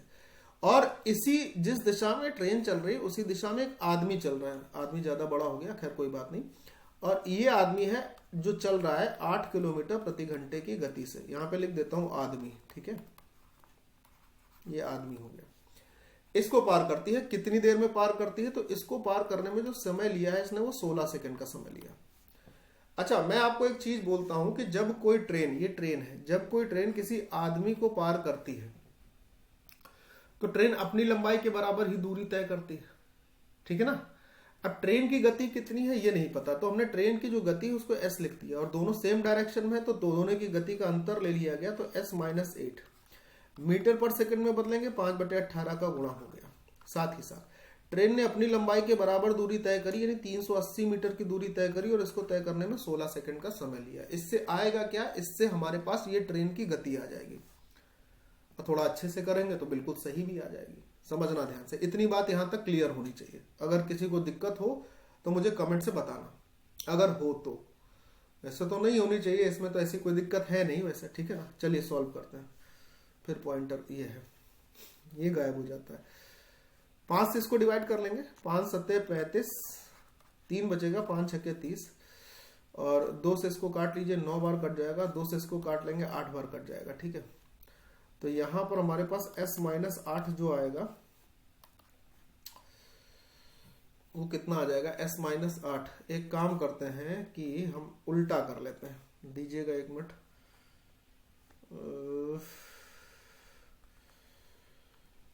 एक काम करता हूं, मैं उल्टा कर लेता हूं। ये हमारे पास s माइनस 8 रहेगा, और ये हमारे पास जो था 360, 380 नहीं था, 280 था ना, ये 280 था। ये 280 मीटर की जो दूरी थी जिसको इसने 16 सेकंड में तय करना था, है ना, 16 सेकंड में। तो 16 से अगर हम इसको भाग देते हैं, पहले बात समझिएगा, तो 16 से भाग देंगे तो 16 8 128 हो जाएगा, यानी 16 एकम 16, और काटने पर कुछ मिलेगा नहीं। तो मैं काम करता हूं, मीटर पर सेकंड को अगर किलोमीटर प्रति घंटे में बदलूं तो 18/5 होना चाहिए। कितना होना चाहिए, 18/5। मामला कुछ जम नहीं रहा है। एक बार सवाल को और पढ़ लेते हैं। अरे यार, ये पॉइंटर की बड़ी समस्या रही थी इसमें। चलो रुको 1 मिनट, एक बार सवाल को और पढ़ लेता हूं मैं भाई। देखिए जरा क्या है हमारे पास ऐसा जो कि ये डिस्टरबेंस में ले रहा है। रुकिएगा जरा, ब्लैक पॉइंटर ले लेता हूं। आदमी था 8 किलोमीटर प्रति घंटे की गति से सेम डायरेक्शन में चल रहा था, ठीक है ना। 8 किलोमीटर प्रति घंटे की गति से सेम डायरेक्शन में 16 सेकंड में पार हुआ। दोनों की गति, एक की तो s हो गई, एक की हो गई गति 8, ठीक है। दोनों सेम डायरेक्शन में, इसलिए दूरी का अंतर। और चूंकि ट्रेन एक आदमी को पार कर रही है तो 280 मीटर जो ट्रेन की लंबाई है उसी को पार किया जाएगा, और इसको पार करने में 16 सेकंड का समय लग रहा है। मीटर पर सेकंड को अगर किलोमीटर प्रति घंटे में बदलते हैं तो 18/5 का मल्टीप्लाई होगा। यहां तक मामला अपना बिल्कुल शुद्ध दिख रहा है। 5 से इसको डिवाइड कर लीजिए, 5 5 25, 5 छक्के 30 हो जाएगा, ठीक है। 2 से डिवाइड कर लेंगे, 2 8 16, और 2 से इसको डिवाइड कर लेंगे, 9 बार हो जाएगा। 8 से ये डिवाइड होगा तो 8 7 56, 9 8 72 प्लस 8 मिलकर हो गया 80, यानी ट्रेन की गति हमारे पास आ गई 80 किलोमीटर प्रति घंटे। इस ट्रेन की गति हमारे पास आ गई 80 किलोमीटर प्रति घंटे। अब ये जो ट्रेन है सम्मुख दिशा में चल रही, मतलब ये ट्रेन ऐसे चल रही थी, इस ट्रेन की सम्मुख दिशा में एक ट्रेन ऐसे चल रही है। ये ट्रेन थी हमारे पास 280 मीटर लंबाई की, और इसकी गति हमने 80 निकाल ली। इसके सम्मुख दिशा में एक ट्रेन चल रही है 37 किलोमीटर प्रति घंटे की तरह से, और 380 मीटर लंबाई की। ये दोनों आपस में जब पार करेंगी ना, तो जो समय लगेगा वो समय पूछ रहा है। तो विपरीत दिशा में चलने वाली ट्रेनें गति जोड़ेंगी। 80 प्लस 30 110 प्लस 7 117 मीटर पर सेकंड में बदलेंगे, 5/18 हो जाएगा। 5/18 से गुणा हो जाएगा, बराबर दोनों के बीच की डिस्टेंस जो है ना वो जुड़ेगी। तो 200 300 500 और 160 और जुड़ जाएगा, तो 660 ये हो जाएगा, बटे में अपने पास समय होगा। अच्छा, जब आप इसे अब सॉल्व करेंगे तो आपके पास आपका आंसर बनेगा।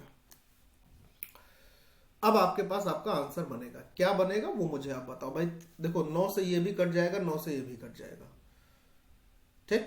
इसके बाद सॉल्व करके इसका आंसर कमेंट बॉक्स में मुझे दे देना सभी लोग, और अगर ना आए तो ये भी लिख देना कि सर ये आया नहीं, सवाल नंबर 55, ठीक है, अगर कैलकुलेट ना हो पाए। अब ये सवाल में जो कैलकुलेशन अभी लगी, आपको लग रहा होगा इसमें तो बहुत लंबी कैलकुलेशन हो गई। ना, ये लंबी नहीं है।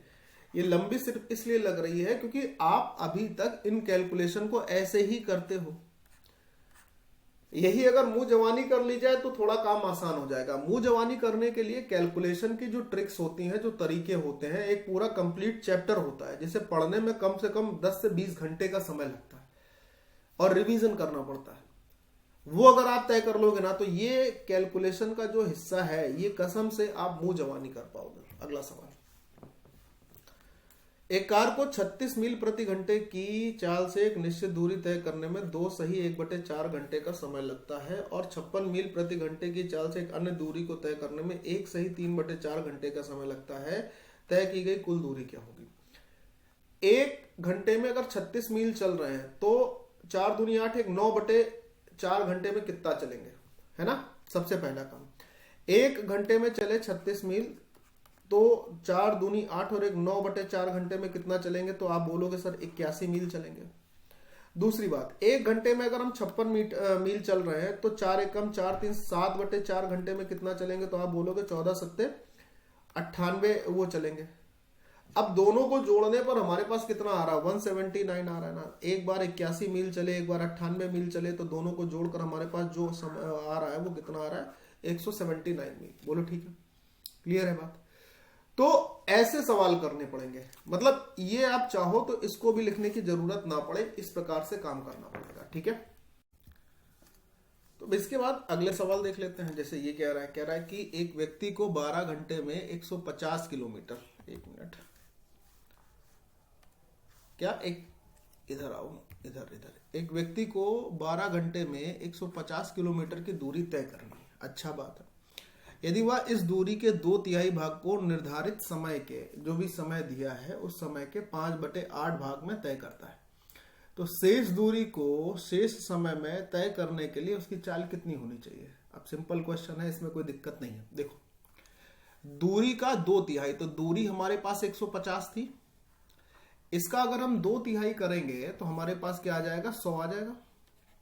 भाई अगर 150 का 2/3 आप लिख के कर रहे हो तो फिर मेहनत और ज्यादा करनी पड़ेगी, ठीक।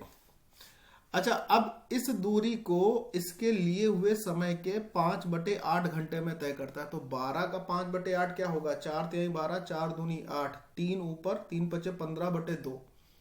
अब 15/2 का मतलब 7.5 घंटे में तय कर रहा था।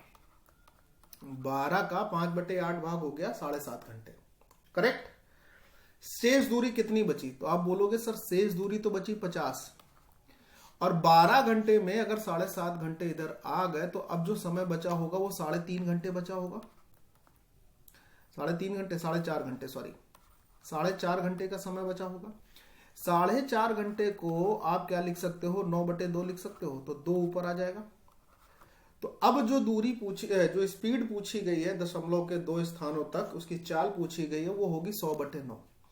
और मेरे प्यारे दोस्त, अगर आप 100/9 करोगे तो 11 बार तो कटेगा ही कटेगा, और हमारे पास क्या बचेगा? 11 9 99, 1 बचेगा।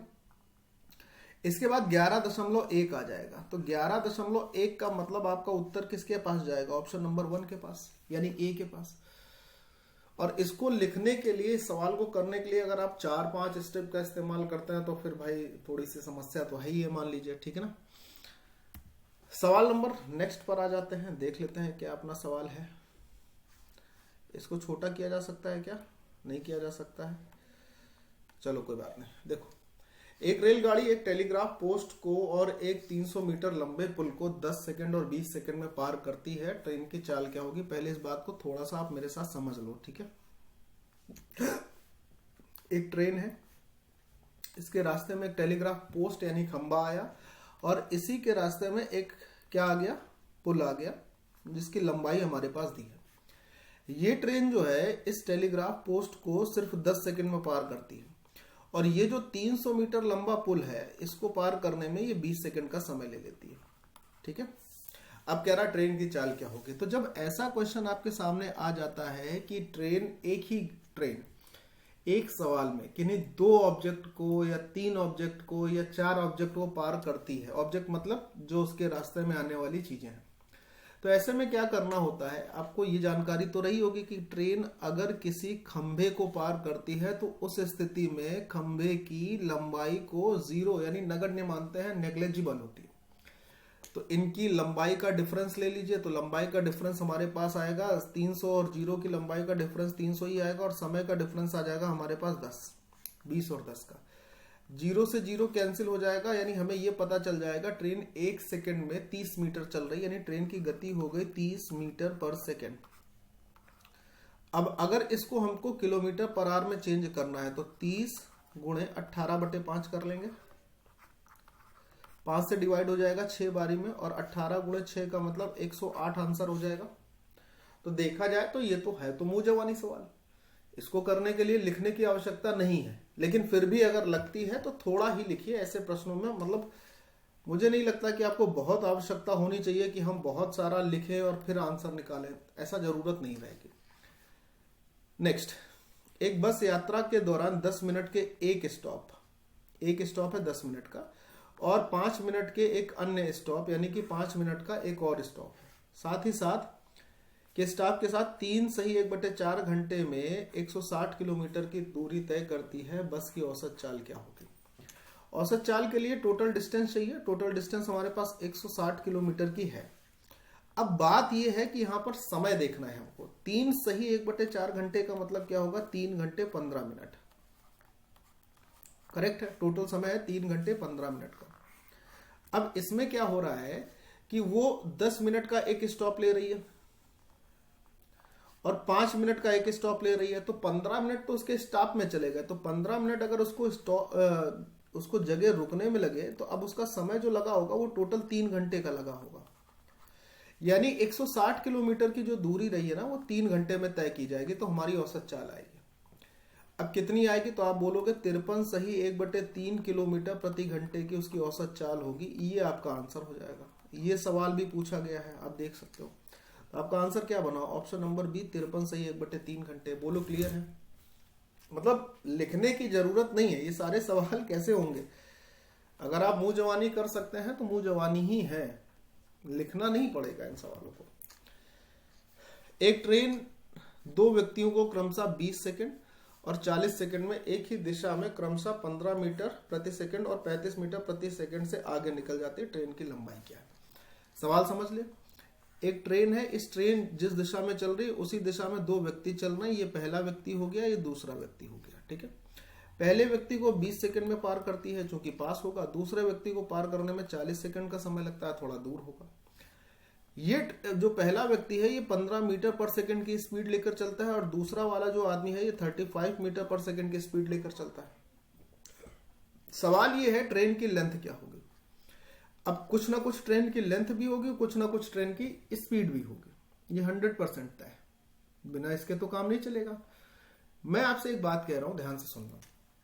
मान लीजिए कि ये ट्रेन सिर्फ पहले वाले आदमी को ही पार करती है, तो अगर पहले वाले आदमी को ही पार करेगी तो ट्रेन की जो स्पीड रहेगी, मान लीजिए स्पीड है s, ठीक, s मीटर पर सेकंड, और आदमी की गति है 15 मीटर पर सेकंड। सेम डायरेक्शन में थे तो इनका डिफरेंस ले लिया गया। बहुत ध्यान से सुनिएगा।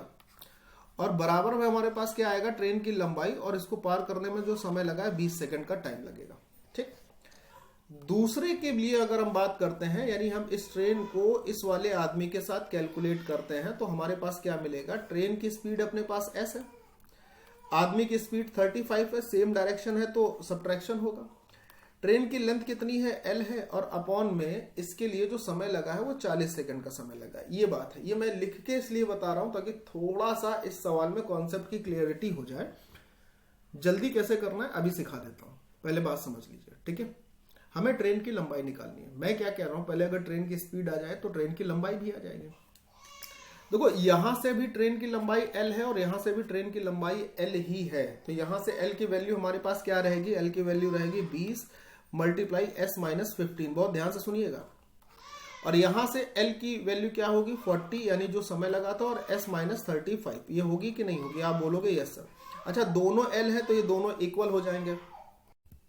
अब अगर सॉल्व कर रहे हैं तो हमारे पास क्या दिख रहा है? देखो हम सॉल्व करते हैं तो 20 दूनी 40 हो रहा है, ठीक। यहाँ 2 से मल्टीप्लाई करेंगे 2s इधर आएगा, या s को इधर माइनस करेंगे तो यहाँ सिर्फ s बचेगा, और इस तरफ क्या आएगा? 35 दूनी 70, जब 70 इधर प्लस का होगा और उसमें से 15 घटा लेंगे तो अपने पास 55 आएगा। ये आ गई अपने पास s की वैल्यू। एस क्या था, ट्रेन की स्पीड यानी 55 मीटर पर सेकेंड। अब अगर एस को हम यहाँ पर रखते हैं, क्योंकि हमें लेंथ निकालनी है ट्रेन की, तो आप एस जो है वो चाहे यहां रख लीजिए और चाहे यहां रख लीजिए, काम दोनों से हो जाएगा। 55 माइनस 15 40, और 40 गुणे 20, ट्रेन की लंबाई कितनी आ जाएगी, 800 मीटर। ये एक तरीका होता है जिसमें कॉन्सेप्ट के साथ मैंने आपको ये चीजें सेक्शन बता दिया। लेकिन एग्जाम में अगर आप ऐसे ही सवालों के लिए इतना ज्यादा समय लेंगे तो थोड़ा सा मामला डिस्टर्ब होता है। ये आप देखिए कि आप एग्जाम में इस क्वेश्चन को कैसे करना है, जरा देखो, ध्यान से समझो।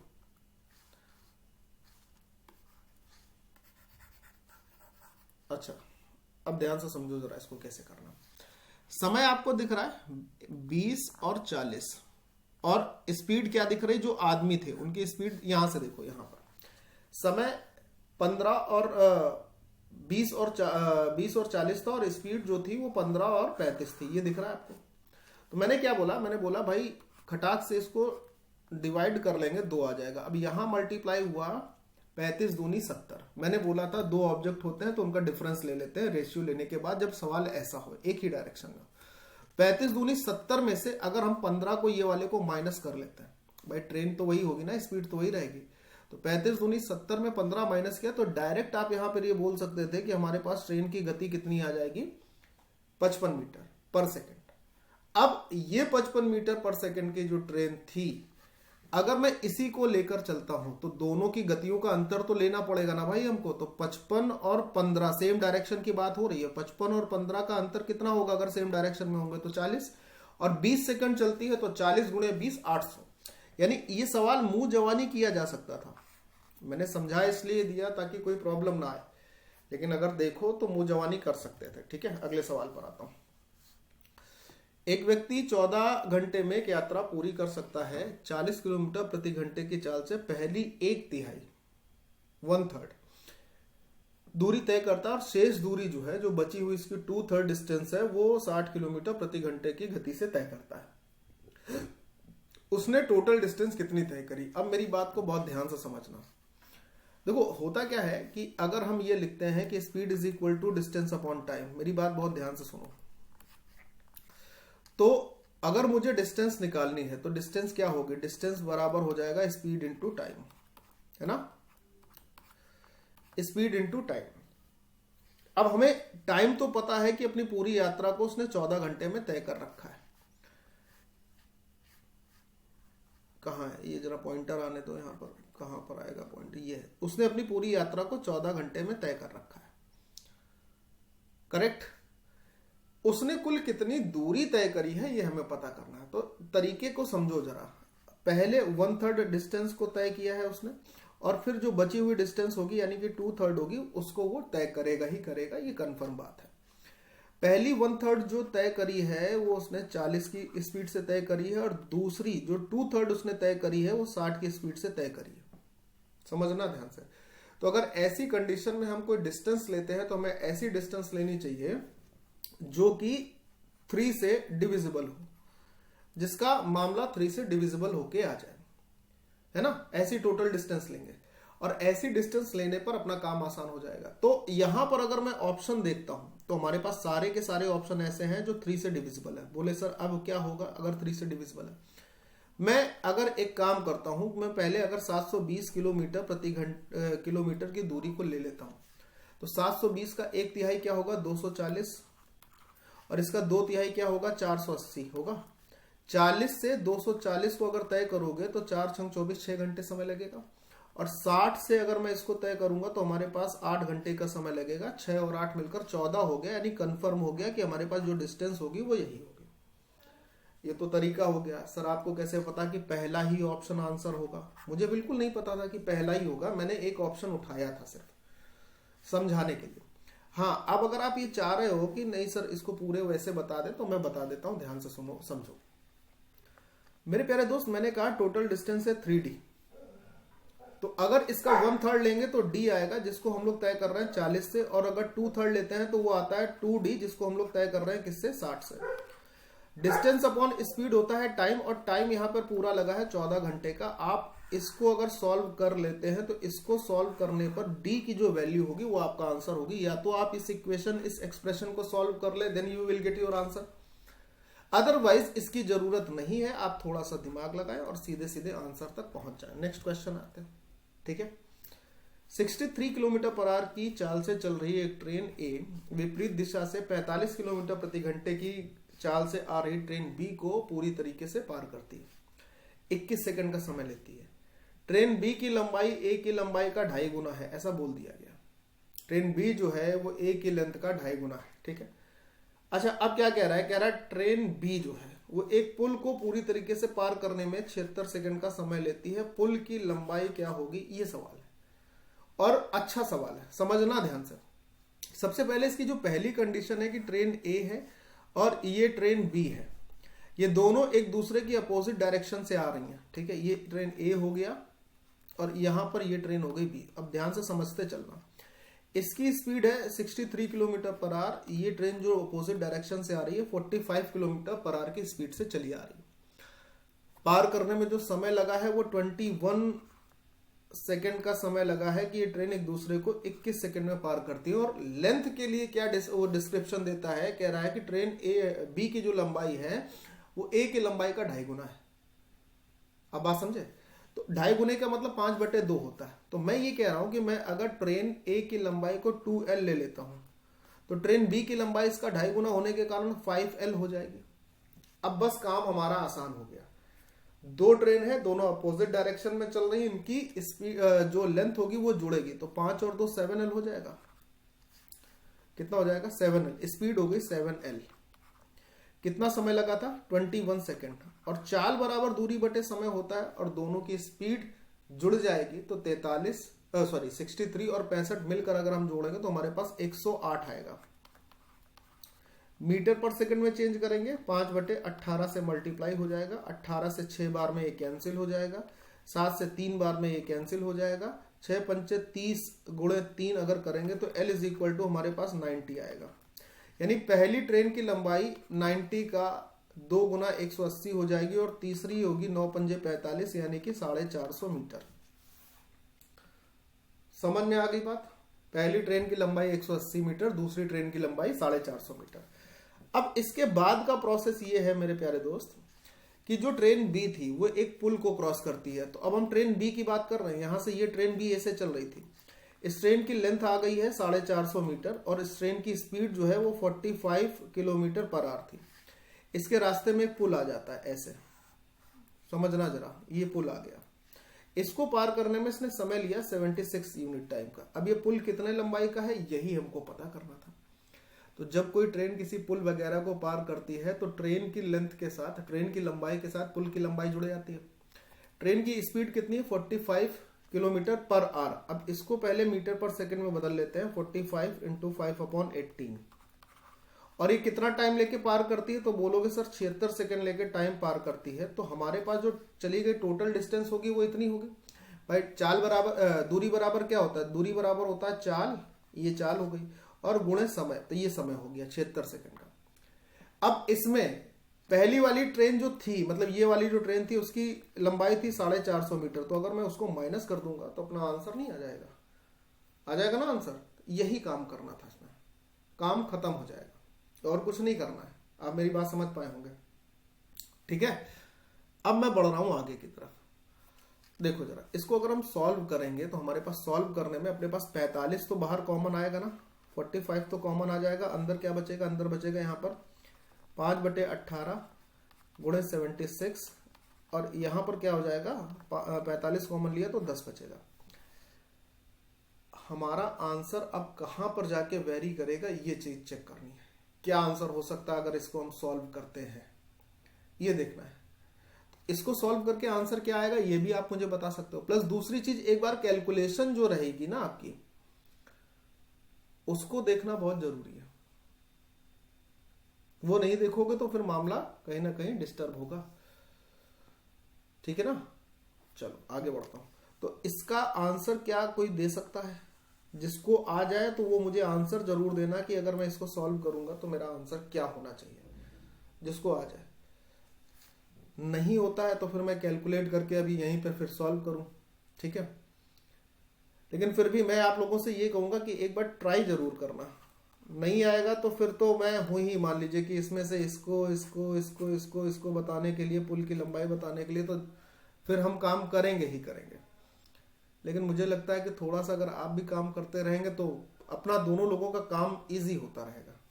नहीं तो आप एक काम कर लो भाई, यहीं पे सॉल्व कर लो, 9 दूनी 18 कर लो, 9 पंजे 45 कर लो, 2 से इसको काट लो, 38 टाइम्स 38, 38 गुणे 25 तो 25 से 75, 750 ये हो गया। और 25 अट्ठे 200, 950 में से अगर हम 450 को माइनस कर लेते हैं तो हमारे पास 500 अपना आंसर हो जाएगा। 950 में अगर 450 माइनस कर लोगे तो 500 उत्तर हो जाएगा। वरना कोई कठिन काम नहीं था इसको सॉल्व करना। आपका आंसर ऑप्शन नंबर डी रहेगा, सी नहीं रहेगा। ठीक है, सी नहीं है, डी आंसर है 500। तो ये भी कोई कठिन चीज थी नहीं वैसे। चलो नेक्स्ट आते हैं, अगला सवाल। 2 ट्रेन है एम और एन एक खंबे को क्रमशः 30 सेकेंड और 1 मिनट 45 सेकेंड में क्रॉस करती हैं। ट्रेन एम की लंबाई एन की लंबाई की आधी है। एम और एन की चाल का रेशियो क्या होगा? अब बात समझना, 2 ट्रेन है एम और एन, ये एम हो गई, ये एन हो गई। अब बात आप समझ के करेंगे तो काम खत्म हो जाएगा। और ये एक खंबा हो गया जिसको ये दोनों ट्रेन क्रॉस करती हैं। ये वाली ट्रेन क्रॉस करती है 30 सेकेंड में, और ये 1 मिनट 45 सेकेंड का मतलब 105 सेकेंड में ये ट्रेन क्रॉस करती है। कहता है m की लंबाई n की लंबाई का आधी है। तो अगर मैं n ट्रेन, ये जो n ट्रेन है इसकी लंबाई अगर मैं ले लेता हूं 2l, तो पहली वाली ट्रेन की लंबाई क्या होगी? सिर्फ l होगी। और ये हमारे पास हमारा पोल है ही जिसको ये क्रॉस कर रहे हैं सब लोग। इनकी चाल का रेशियो क्या होगा? तो जब कोई ट्रेन किसी खंबे को क्रॉस करती है तो अपनी लेंथ के बराबर ही दूरी तय करती है ना। और यहां पर इनकी जो पहली वाली जो इसकी दूरी है वो कितनी है? l चाल तय करी है इसने, l दूरी तय करी है 30 सेकंड में। और दूसरे वाले ने 2l डिस्टेंस तय करी है 105 सेकंड में। ऐसा क्यों लिखा? क्योंकि भाई जो स्पीड होती है वो डिस्टेंस अपॉन टाइम ही होता है। स्पीड क्या होती है? Distance upon time. तो पहली वाली ट्रेन m के लिए अगर मैं बात करता हूं तो ये डिस्टेंस है, ये टाइम है। दूसरी वाली ट्रेन n के लिए अगर बात करता हूं तो ये डिस्टेंस, ये टाइम। l से l का काम खत्म हो जाएगा। ठीक है, यहां पर 105 आ जाएगा, क्रॉस मल्टीप्लाई करके 105 हो जाएगा। और यहाँ पर 30 दूनी 60 हो जाएगा। अब अगर मैं इसको 3 से डिवाइड भी कर लेता हूं या 15 से डिवाइड कर लेता हूं तो 15 सत्ते 105 हो जाएगा और 15 चौको 60 हो जाएगा। तो हमारा जो रेशियो रहेगा वो कितना रहेगा? 7 और 4 का रहेगा। इसके लिए आपको ये 2 डायग्रामेटिक फ्रेम मैंने आपको बना के बताया है, ये वाला।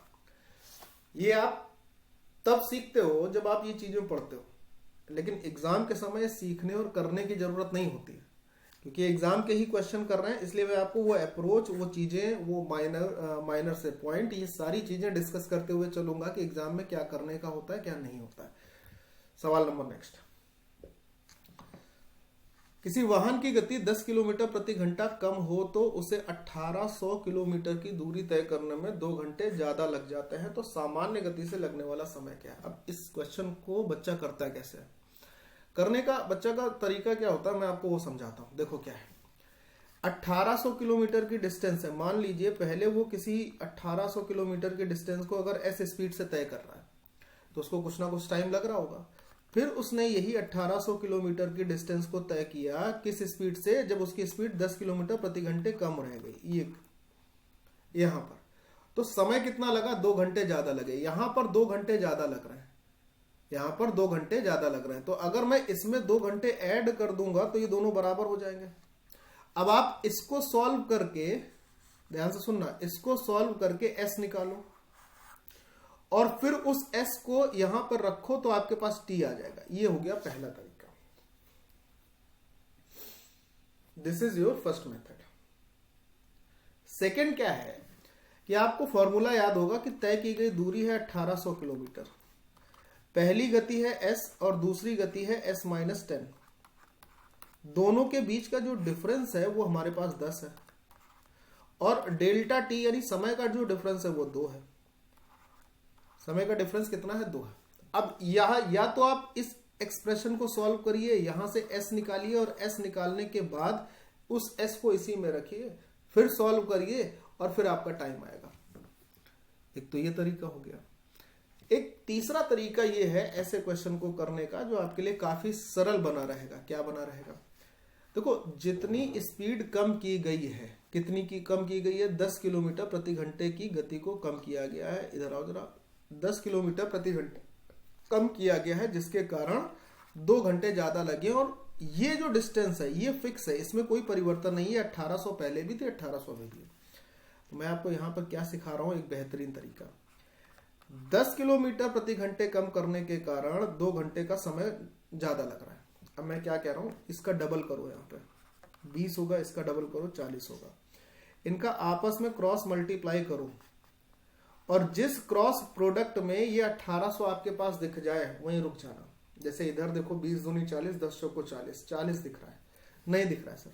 हमने कहा भाई 3 गुना करते हैं तो ये 30 हो जाएगा, ये 6 हो जाएगा। क्रॉस मल्टीप्लाई करोगे, 20 गुणे 6 120 होगा, 30 गुणे 4 120 होगा। सर नहीं दिख रहा है, कोई बात नहीं, 40 कर लीजिए। इधर 4 गुना किया तो इधर 4 गुना होगा। 30 गुणे 8 240 होगा, 40 गुणे 6 240 होगा। सर अभी भी नहीं दिखा, मैंने वेरी गुड। 50 करिए, 5 गुना, तो यहाँ पर हो जाएगा 5 गुना। 40 गुणे 10 400 हो गया, 50 गुणे 8 400 हो गया, नहीं मिल रहा सर। 6 करिए, 2 गुणे 6 12 हो गया। ध्यान से सुनते चलना। 50 गुणे 12 600 हो गया, 600 गुणे 10 600 हो गया। सर हमको 1800 चाहिए था, अभी काम नहीं बन रहा। तो हम सोचते हैं कुछ ऐसा तरीका जहां पर हमको इसका ये करने पर मिल जाए, मामला ऐसा कुछ दिखे। तो हम ये देख रहे हैं कि अगर मैं इसका 10 गुना करता हूं, ध्यान से सुनिएगा। जैसे मैं मान लो 9 गुना करता हूं, 9 गुना करने पर हमारे पास क्या आएगा 90। इसका 9 गुना करने पर हमारे पास क्या आ जाएगा 18। इसका 8 गुना करने पर मेरे प्यारे दोस्त 80 आएगा, और इसका 8 गुना करने पर हमारे पास 2 8 16 आएगा। आ रहा है? बोले सर अभी भी नहीं आ सकता है। चलो 10 गुना करो, तो 10 गुना करने पर 100 आ जाएगा, और इसका 10 गुना करोगे तो हमारे पास क्या आ जाएगा 20 आ जाएगा। सबसे आखिरी वाले को देखो जरा, 90 गुणे 20 1800, या फिर 100 गुणे 18 तो 1800। इसी हिस्से को पकड़ लो, इस हिस्से को जहां पर आपको 1800 मिल गया है। और ये जो तरीका मैं बता रहा हूं, ये सिर्फ ये नहीं कि इसी सवाल के लिए है। ऐसा कोई भी सवाल जो इस फॉर्मेट का होगा उसमें ये तरीका लगाना जबरदस्त मिलेगा। तो यहां पर मैंने क्या देखा, हमारे पास देखा 90 और 18, और साथ में नीचे क्या आ रहा है 100 और 10, 100 और 20 सॉरी। इसका क्रॉस मल्टीप्लाई करके 18 मिल रहा है। इसका मतलब पहले जो चाल थी, ध्यान से समझना, पहले जो चाल थी वो 100 किलोमीटर प्रति घंटे थी। जब कम की गई तो कितनी हो गई 90 किलोमीटर प्रति घंटे। 90 किलोमीटर प्रति घंटे की चाल से जो समय लगा वो इसके क्रॉस प्रोडक्ट में सामने है 20 घंटे लगा, और 100 किलोमीटर प्रति घंटे की चाल से जो समय लगा वो इसके सामने 18 घंटे। तो कह रहा है तो सामान्य गति से लगने वाला समय, तो सामान्य गति कितनी है 100 है, और इससे लगने वाला समय इसके सामने लिखा हुआ है, यानी 18 घंटे लिखा हुआ है, ऑप्शन नंबर ए। अच्छा एक मजे की बात आपको और बता देता हूं। जब आप 1-2 बार ये हिस्सा ऐसे करोगे ना, तो आपको ये डायरेक्टली अंदाजा मिल जाएगा कि ये जो डिस्टेंस रहेगी ना वो हमें कहां पर मिलेगी। फिर आपको हर बार कि 2 गुना 3 गुना 4 गुना 5 गुना 6 गुना ऐसा करने की जरूरत नहीं पड़ेगी। आपको एक बार में ये समझ में आ जाएगा कि यार 1800 दिख रहा है, 10 से अगर लेकर चलेंगे तो हमें कहां मिलेगा, और अगर 20 से लेकर चलेंगे तो कहां मिलेगा। तो ये आपको डायरेक्टली अंदाजा मिल जाएगा। ये आपको स्टेप बाय स्टेप करने की जरूरत नहीं पड़ेगी, आप डायरेक्ट इस स्टेप पे खुद गिरोगे आके। ये स्टेप आपको खुद दिखेगा। 2 4 5 सवालों में इसको आपको खुद से अप्लाई करना पड़ेगा। लेकिन सवाल number next, train 20 kilometre per hour की चाल से ए से बी तक जाती है, और 30 किलोमीटर प्रति घंटे की चाल से बी से ए वापस आती है। औसत चाल पूछ रहा है 20 से 30 के बीच में हो। डायरेक्ट बोलूं, 600 दूनी 1200, 1200 बटे अगर हम देखेंगे 50, 24 किलोमीटर प्रति घंटे इसकी औसत चाल होगी। खुद से भी कर सकते हो फॉर्मूले से या रेशियो वाले मेथड से। ट्रेन 30 मील प्रति घंटे की औसत चाल से 2.5 घंटे तक चली, तो कितना हो गया 75 किलोमीटर। अगर 30 मील पर घंटे की चाल से अगर 2.5 घंटे तक चली, तो यहां पर उसने 75 मील की दूरी तय करी। और फिर 60 मील प्रति घंटे की गति से 1.5 घंटे तक चलेगी अगर यहाँ पर, तो यहाँ 90 मील की दूरी तय कर लेगी। पूछा यह गया था कि टोटल डिस्टेंस कितनी तय करी, तो 9 7 16 165 मील की डिस्टेंस उसने तय करी है। इससे ज्यादा जरूरत नहीं होगी लिखने की ऐसे सवाल में। अगले सवाल पर आता है, सवाल नंबर 67। दो ट्रेन है 80 किलोमीटर प्रति घंटे और 120 किलोमीटर प्रति घंटे की चाल से विपरीत दिशा में चल रही हैं, अपोजिट डायरेक्शन में। एक ट्रेन की लंबाई 300 मीटर है, उनको एक दूसरे को पार करने में 12 सेकंड का समय लगता है। अच्छी बात है। दूसरी ट्रेन की लंबाई ज्ञात करनी है, ये आपको देखना है। सबसे पहले तो एक चीज ध्यान सुनो, ये सवाल मुंह जवानी करना है। जब दो ट्रेन एक दूसरे की विपरीत डायरेक्शन में है तो उनकी गति जुड़ेगी। अच्छा देखो, गति यहां पर जुड़ेंगी तो हमारे पास 80 और 120 का मतलब 200 किलोमीटर प्रति घंटे हो गया। ध्यान से सुनना, 200 किलोमीटर प्रति घंटे को हमने मीटर पर सेकंड में चेंज कर लिया 5/18 से मल्टीप्लाई करके। ये हो गई हमारे पास चाल मीटर पर सेकंड में। इस चाल से 12 सेकंड का समय लेकर एक दूसरे को पार करती हैं, तो ये क्या आ जाएगी, ये हमारे पास उनके द्वारा तय की गई कुल दूरी आ जाएगी। और उस तय की गई दूरी में एक ट्रेन की जो लेंथ है ना वो 300 मीटर दे रखी है। एक ट्रेन की लंबाई 300 मीटर दे रखी है, तो 300 अगर घटाएंगे तो दूसरी ट्रेन की लंबाई आएगी दशमलव में। तो अब हमें इसमें जो है, इस जो लेंथ है ना डी आई है, इसमें 300 को माइनस करके हमें दूसरी ट्रेन की लंबाई निकाल लेनी। तो पहले ये कैलकुलेट कर लें थोड़ा सा। 6 दूनी 12, 6 तीजा 18, 3 से इसको डिवाइड करेंगे तो हमारे पास आ जाएगा 66 सही 66.66 लगभग मान के चलो, मोटा मोटा अगर देखें। 5 दूनी 6, 6 मान के चलो 66.66 समथिंग लाइक दैट। यहां पे क्या है, 5 दूनी 10, 666.6 हमारे पास आएगा। 300 उसमें माइनस कर लेंगे तो 666 में अगर मोटे तौर पर देखो तो 666.66 में अगर 300 माइनस करेंगे तो हमारे पास क्या आएगा, 366 कुछ आएगा। तो अपना आंसर क्या बन जाएगा, ऑप्शन नंबर ए। अरे अच्छा, यही सवाल अगर मैं नहीं बताया हूं या कॉन्सेप्ट अगर नहीं समझाऊं तो आप कितने स्टेप में करोगे, ये भी जरा कमेंट बॉक्स में कमेंट करना कि आप इस सवाल को कितने स्टेप में करोगे। या अगर कोई बुक आप पढ़ते रहते हो, जिस बुक से आप क्वेश्चन लगाते हो, या प्रीवियस ईयर क्वेश्चन किसी इंटरनेट से या कहीं से लगाते हो, उसमें सोल्यूशन कैसे रखा होगा। ठीक है, तो मेरे सोल्यूशन में आपको हर एक वो चीज मिलेगी जो एग्जाम ओरिएंटेड है। दोस्त मैं सही बता रहा हूं, आपको करने की जरूरत नहीं होगी ज्यादा। अगला सवाल देखिए, सवाल नंबर 68 पर हम लोग पहुंच गए। 67 तक हम लोगों ने क्वेश्चन कर लिए, उम्मीद कर रहा हूं इतने समझ में आए होंगे। अगला सवाल है, एक लड़का जो है वो 3 किलोमीटर पर आवर की चाल से स्कूल जाता है और 5 किलोमीटर पर आवर की चाल से वापस आता है। स्कूल जाने और वापस आने में उसे कुल मिलाकर 4 घंटे का समय लगता है। टोटल टाइम 4 घंटे का है। स्कूल और घर के बीच की दूरी क्या है। देखो बात समझना, घर से स्कूल जाना और स्कूल से घर वापस आना दूरी तो बराबर रहेगी, और अगर दूरी बराबर है जिसको वो दो अलग अलग चाल से तय कर रहा है तो इसकी औसत चाल क्या रहने वाली है। तो आप बोलोगे अगर हम 5 और 3 की औसत चाल निकाल लें तो हमारे पास हमारा काम हो जाएगा। तो कैसे निकलेगी, 15 दूनी 30 ऊपर हो जाएगा, 30/8 ये इनकी औसत चाल हो जाएगी। इससे वो 4 घंटे तक पूरी दूरी तय करता है जाने और आने में। तो चाल गुणे समय हमारे पास टोटल दूरी रहेगी। अब इसी को आपको समझना है, ध्यान से सुनना। टोटल दूरी तो 4 दूनी 8, 2 से काटेंगे तो हमारे पास टोटल दूरी जो होगी वो 15 आएगी। टोटल दूरी का मतलब समझ रहे हैं, टोटल दूरी का मतलब घर से स्कूल जाना और स्कूल से घर वापस आना, यानी जाने और आने की कुल दूरी है 15 किलोमीटर। तो हमसे घर और स्कूल के बीच की दूरी पूछा नहीं, एक तरफ की दूरी पूछा है। तो 15/2 करने पर आपके पास स्कूल से घर की डिस्टेंस पता चल जाएगी कि 7.5 7.5 किलोमीटर होगी, और ऑप्शन नंबर डी आपका उत्तर होगा। अब मैं ये पूछ रहा हूं कि इस सवाल को करने के लिए क्या आपको 5-6 स्टेप की जरूरत है।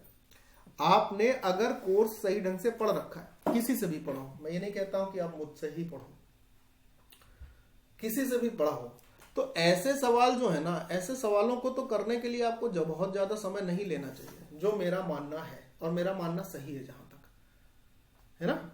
नेक्स्ट आइए, 69 नंबर सवाल। एक बस 84 किलोमीटर प्रति घंटे की चाल से चल रही है। यदि इसकी चाल में 12% की कमी कर दी गई तो बस की नई चाल क्या होगी। बहुत ध्यान से सुनना। 12% का मतलब क्या होता है बच्चों, 12% का मतलब होता है 3/25। यानी जो चाल पहले, जो स्पीड पहले 25 के रेशियो में थी, वो स्पीड 3 कम होने के बाद 22 के रेशियो में होगी। अच्छा, 22 के रेशियो में होने का मतलब भाई 25 का मान तो हमारे पास दिया है ना 84, तो 22 की वैल्यू हमें निकालनी है। अच्छा 22 जो है वो 11 का मल्टीपल है, 11 और 2 का मल्टीपल है। इसमें यह भी नहीं कहा गया कि दशमलव के 2 स्थान तक एक स्थान तक आपको पूरा निकालना है। इसका मतलब ये कंफर्म है कि जो भी संख्या रही होगी वो 22 से दशमलव के 2 अंकों के बाद पूरी पूरी कटी होगी। यानी 11 का मल्टीपल आपको चेक करना है, कौन सा ऑप्शन 11 का मल्टीपल है। मैं देखता हूं तो 9, इसको देखो 2 1 3 9 7 16, ये 11 का मल्टीपल नहीं दिख रहा है। इसको देखते हैं 2 9 7 16, ये भी नहीं दिख रहा है। 2 2 4 9 7 16, 16 में से 4 माइनस करेंगे नहीं दिख रहा है। 9 7 16, 16 में से 5 माइनस करेंगे 11, तो ये आपका आंसर। वरना आप कैलकुलेशन कर सकते हो। कैलकुलेशन कैसी? बोले सर 22 का मान निकालना है, 25 का मान दिया है, तो 22 गुणे 84 यहां लिख सकते हो और बटे में आप 25 लिख सकते हो। आप ये कैलकुलेशन भी अपनी कर सकते हैं, इसमें भी आपके लिए कोई रोक टोक नहीं है। आप चाहो तो पूरी करो भाई, उसमें रोकने की जरूरत नहीं। 25 नहीं 75 हो जाएगा। 75 और 84 के बीच का अंतर होगा 9, यानी 90 हो गया। तो 25 नहीं 75, 25 छक्के 150, 3.36। अब 3.36 का गुणा अगर हम 22 में करते हैं तो 22 छक्के 132 के 2 हो जाएगा, हासिल 13 होगा। 22 नहीं 66 और 13 79 होगा, हासिल 7 होगा। 22 नहीं 66 और 7 73 होगा, 73.92 यहां से भी आएगा। लेकिन फिर वही बात आती है ना कि 73.92 लाने के लिए अगर ये पूरा हिस्सा कैलकुलेशन का आपको करना पड़ रहा है, या आप ये नहीं सोच पाए थे कि ये 22 से कटने वाला आंसर हो सकता है, तो 11 का मल्टीपल है। हमारे पास सवाल में ये नहीं कहा था कि दशमलव के 2 स्थानों तक या 1 स्थान तक चाहिए, मतलब लगभग नहीं पूछा था। ये भी तो सवाल पढ़कर समझ आना चाहिए ना। नेक्स्ट, 2 स्टेशन है दिल्ली और अमृतसर, इनके बीच की डिस्टेंस है 450 किलोमीटर। एक ट्रेन 4 बजे चलती है दिल्ली से 60 की औसत चाल से अमृतसर की ओर। दूसरी ट्रेन अमृतसर से 3:20 पर चलती है 80 किलोमीटर प्रति घंटे की औसत चाल से दिल्ली की ओर। दिल्ली से दोनों ट्रेन कितनी दूरी पर मिलेंगी? दिल्ली से डिस्टेंस क्या होगी जब दोनों ट्रेन मिलती है? अब बात को थोड़ा सा समझ लीजिए, सवाल देख लीजिए और आगे बढ़ लीजिए। जिससे हमारे पास ये 2 स्टेशन हो गए, ये हो गया डी फॉर दिल्ली और ये हो गया ए फॉर अमृतसर। यहां से ट्रेन चलती है 60 किलोमीटर प्रति घंटे की तरफ से अमृतसर की ओर, यहां से ट्रेन चलती है 80 किलोमीटर प्रति घंटे की तरफ रफ्तार से दिल्ली की तरफ, और दोनों स्टेशन के बीच की दूरी जो है वो 450 किलोमीटर है। ऐसा क्वेश्चन में दे रखा है। करेक्ट।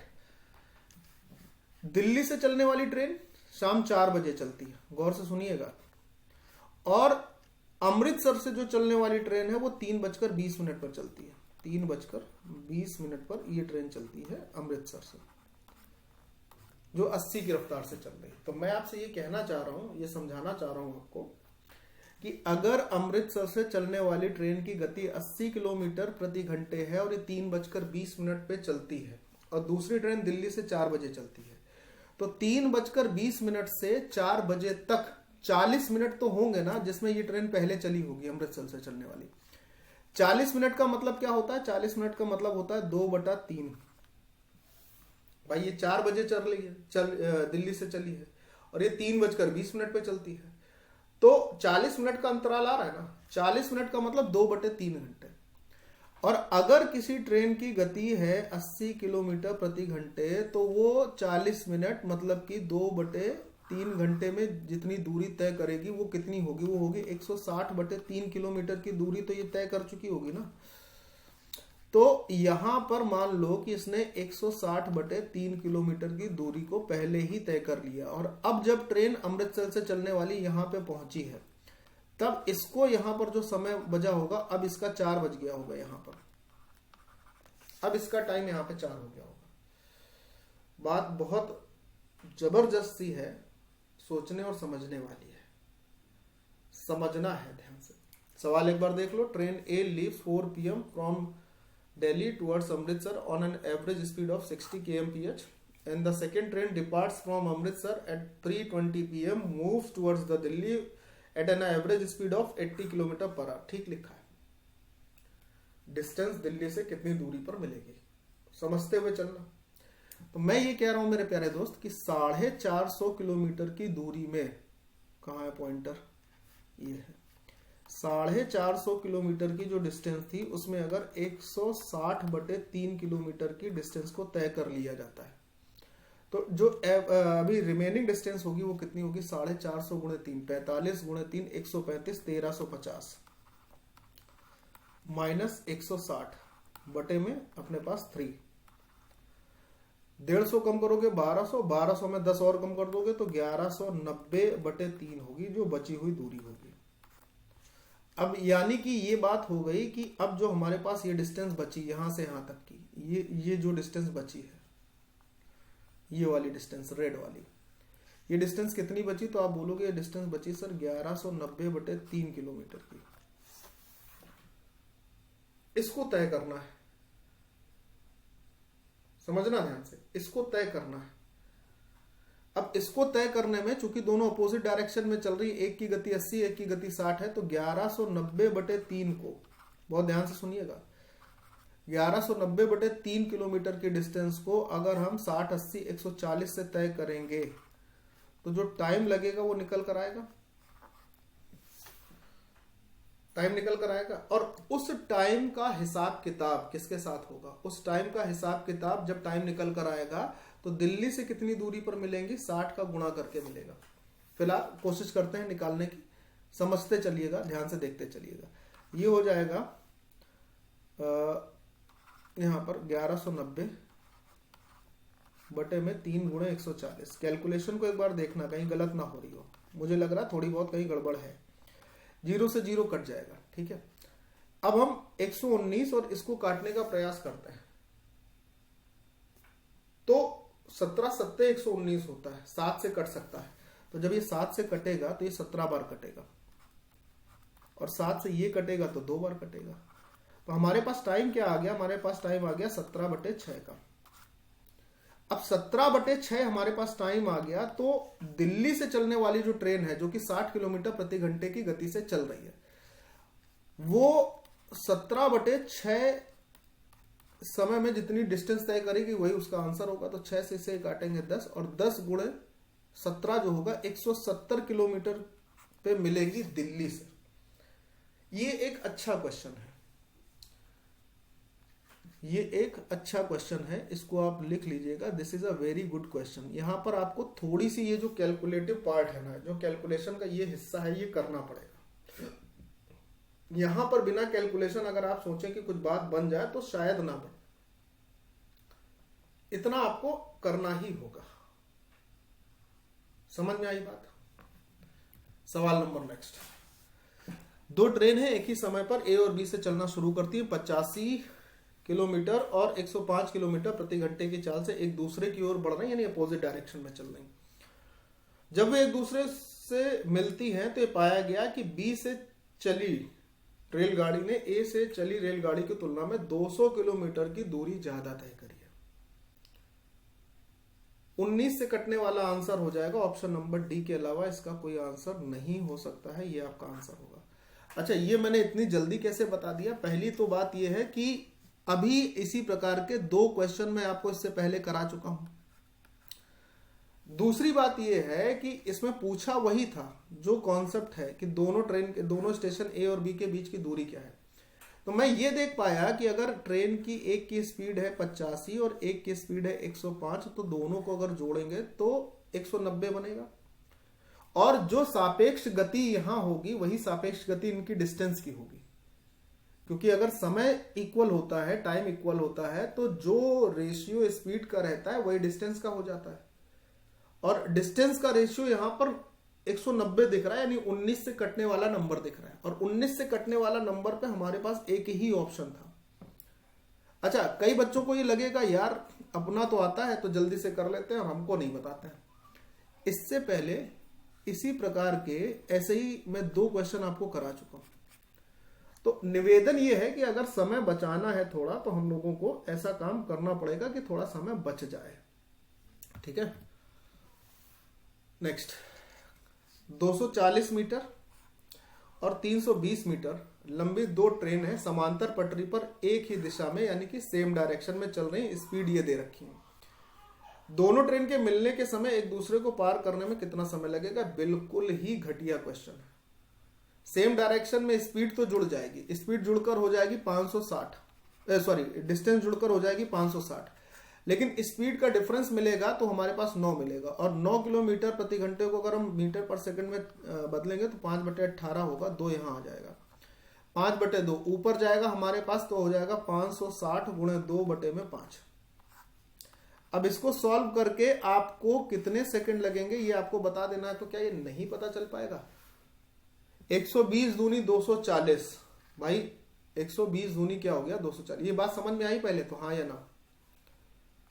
मेरे कहने का मतलब ये था, हो सकता है थोड़ा सा फास्ट हो गया हो, मैं आपको फिर से ऐसा कर देता हूं बता देता हूं। सेम डायरेक्शन में डिस्टेंस ऐड हो जाती है, तो डिस्टेंस ऐड हुई तो 240 और 320 जुड़कर हो गया 560 मीटर की डिस्टेंस हो गई। लेकिन स्पीड का डिफरेंस लेता है, तो एक 50 थी एक 59 थी, तो यात्रा की गति जो थी उसमें 9 किलोमीटर प्रति घंटे का अंतर आ रहा था। इसको मीटर पर सेकंड में बदलने के लिए 5/18 का गुणा हो गया, 9 दूनी 18, ये 2 ऊपर चला जाएगा। हमारे पास क्या हो जाएगा 560 गुणे 2/5।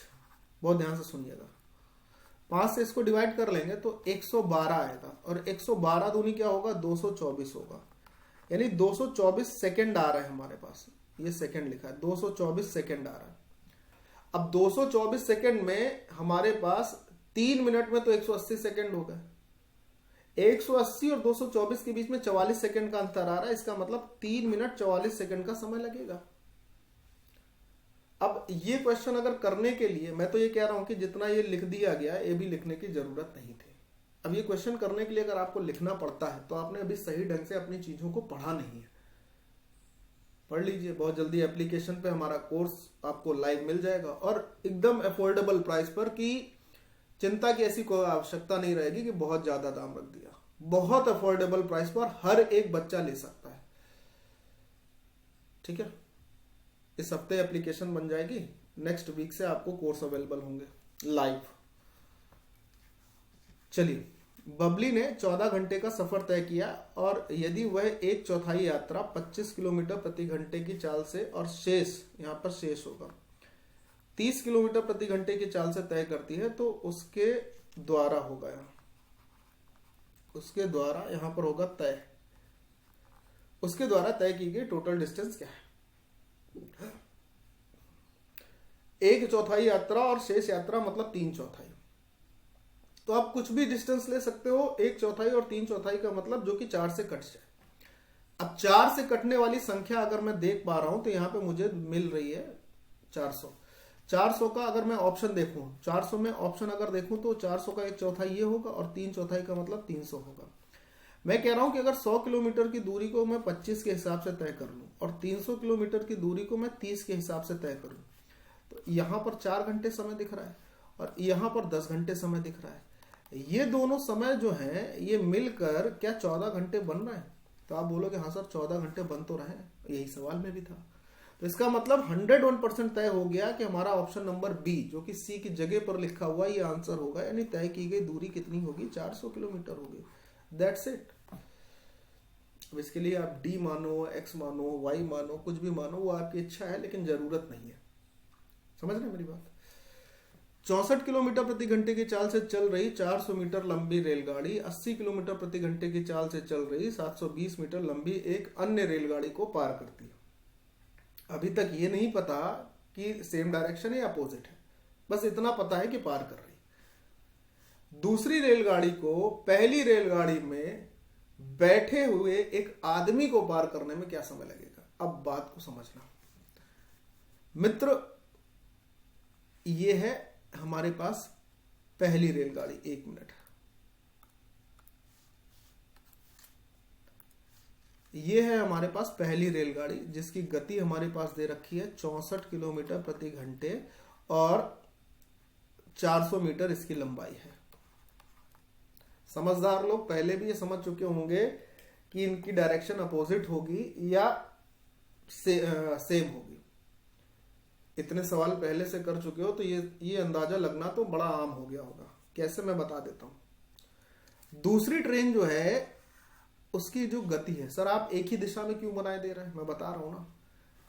उसकी गति है 80 किलोमीटर प्रति घंटे और उसकी जो लंबाई है वो 720 है। मेरे प्यारे दोस्त, एक ट्रेन 80 से चल रही है, एक ट्रेन 64 से चल रही है, तो जिस ट्रेन की गति ज्यादा होगी वो दूसरे वाले को पीछे ही तो करेगी। तो इसका मतलब ये डायरेक्शन सेम नहीं होंगे। ठीक, अब ये कहता है कि पहली वाली ट्रेन में एक आदमी बैठा है, ध्यान से सुनना, इस ट्रेन में एक आदमी बैठा है, ये आदमी है, और इस आदमी को ये वाली ट्रेन क्रॉस करेगी, तो जो समय लगेगा वो क्या लगेगा। पहली बात, जब कोई ट्रेन आदमी को क्रॉस करती है तो ट्रेन अपनी लंबाई के बराबर दूरी तय करती है। दूसरी ट्रेन की लंबाई 720 मीटर थी, ये अपनी लंबाई के बराबर दूरी तय करेगी। कंफर्म हो गई बात? हाँ सर, ये डिस्टेंस हो गई। समय हमें निकालना था। स्पीड क्या लिखी जाएगी? पहली ट्रेन की स्पीड 64 थी, दूसरी ट्रेन की स्पीड 80 थी, दोनों सेम डायरेक्शन में, इनकी गति का अंतर लिया जाएगा तो 16 हो जाएगा, और इसको मीटर पर सेकंड में बदलने के लिए 5/18 लिखा जाएगा। कहानी खत्म हो गई, अब तो कुछ बचा ही नहीं। देखो 16 पंचे 80, 80 के जीरो से ये खत्म हो जाएगा, और 8 से 72 कटेगा तो 9 बार में कटेगा, और 18 गुणे 9, 18 9 में कितना होता है भाई? 18 9 162 होता है। 162 सेकंड लगेंगे पार करने में, यही पूछा गया था, आदमी को पार करने में। तो आदमी पार करने में ट्रेन ने अपनी लंबाई तय करी, कितनी? 720 मीटर। समय कितना लगेगा पता करना था। ठीक, और चूंकि उनकी गतियां जो थी 80 और 64 थी, तो इनकी गतियों के बीच में जो अंतर होगा वो 16 हो जाएगा। 16 को मीटर पर सेकंड में हमने बदल लिया है। ठीक, मीटर पर सेकंड में बदल लिया। अब मीटर पर सेकंड से अगर सॉल्व करेंगे तो हमारे पास जो समय आ रहा है वो तो इतना ही आ रहा है ना, 18 9 में 162, 5/18, ठीक तो आ रहा है। फिर इसका मतलब 5/18, कुछ तो गड़बड़ हुई है क्या दया? 16,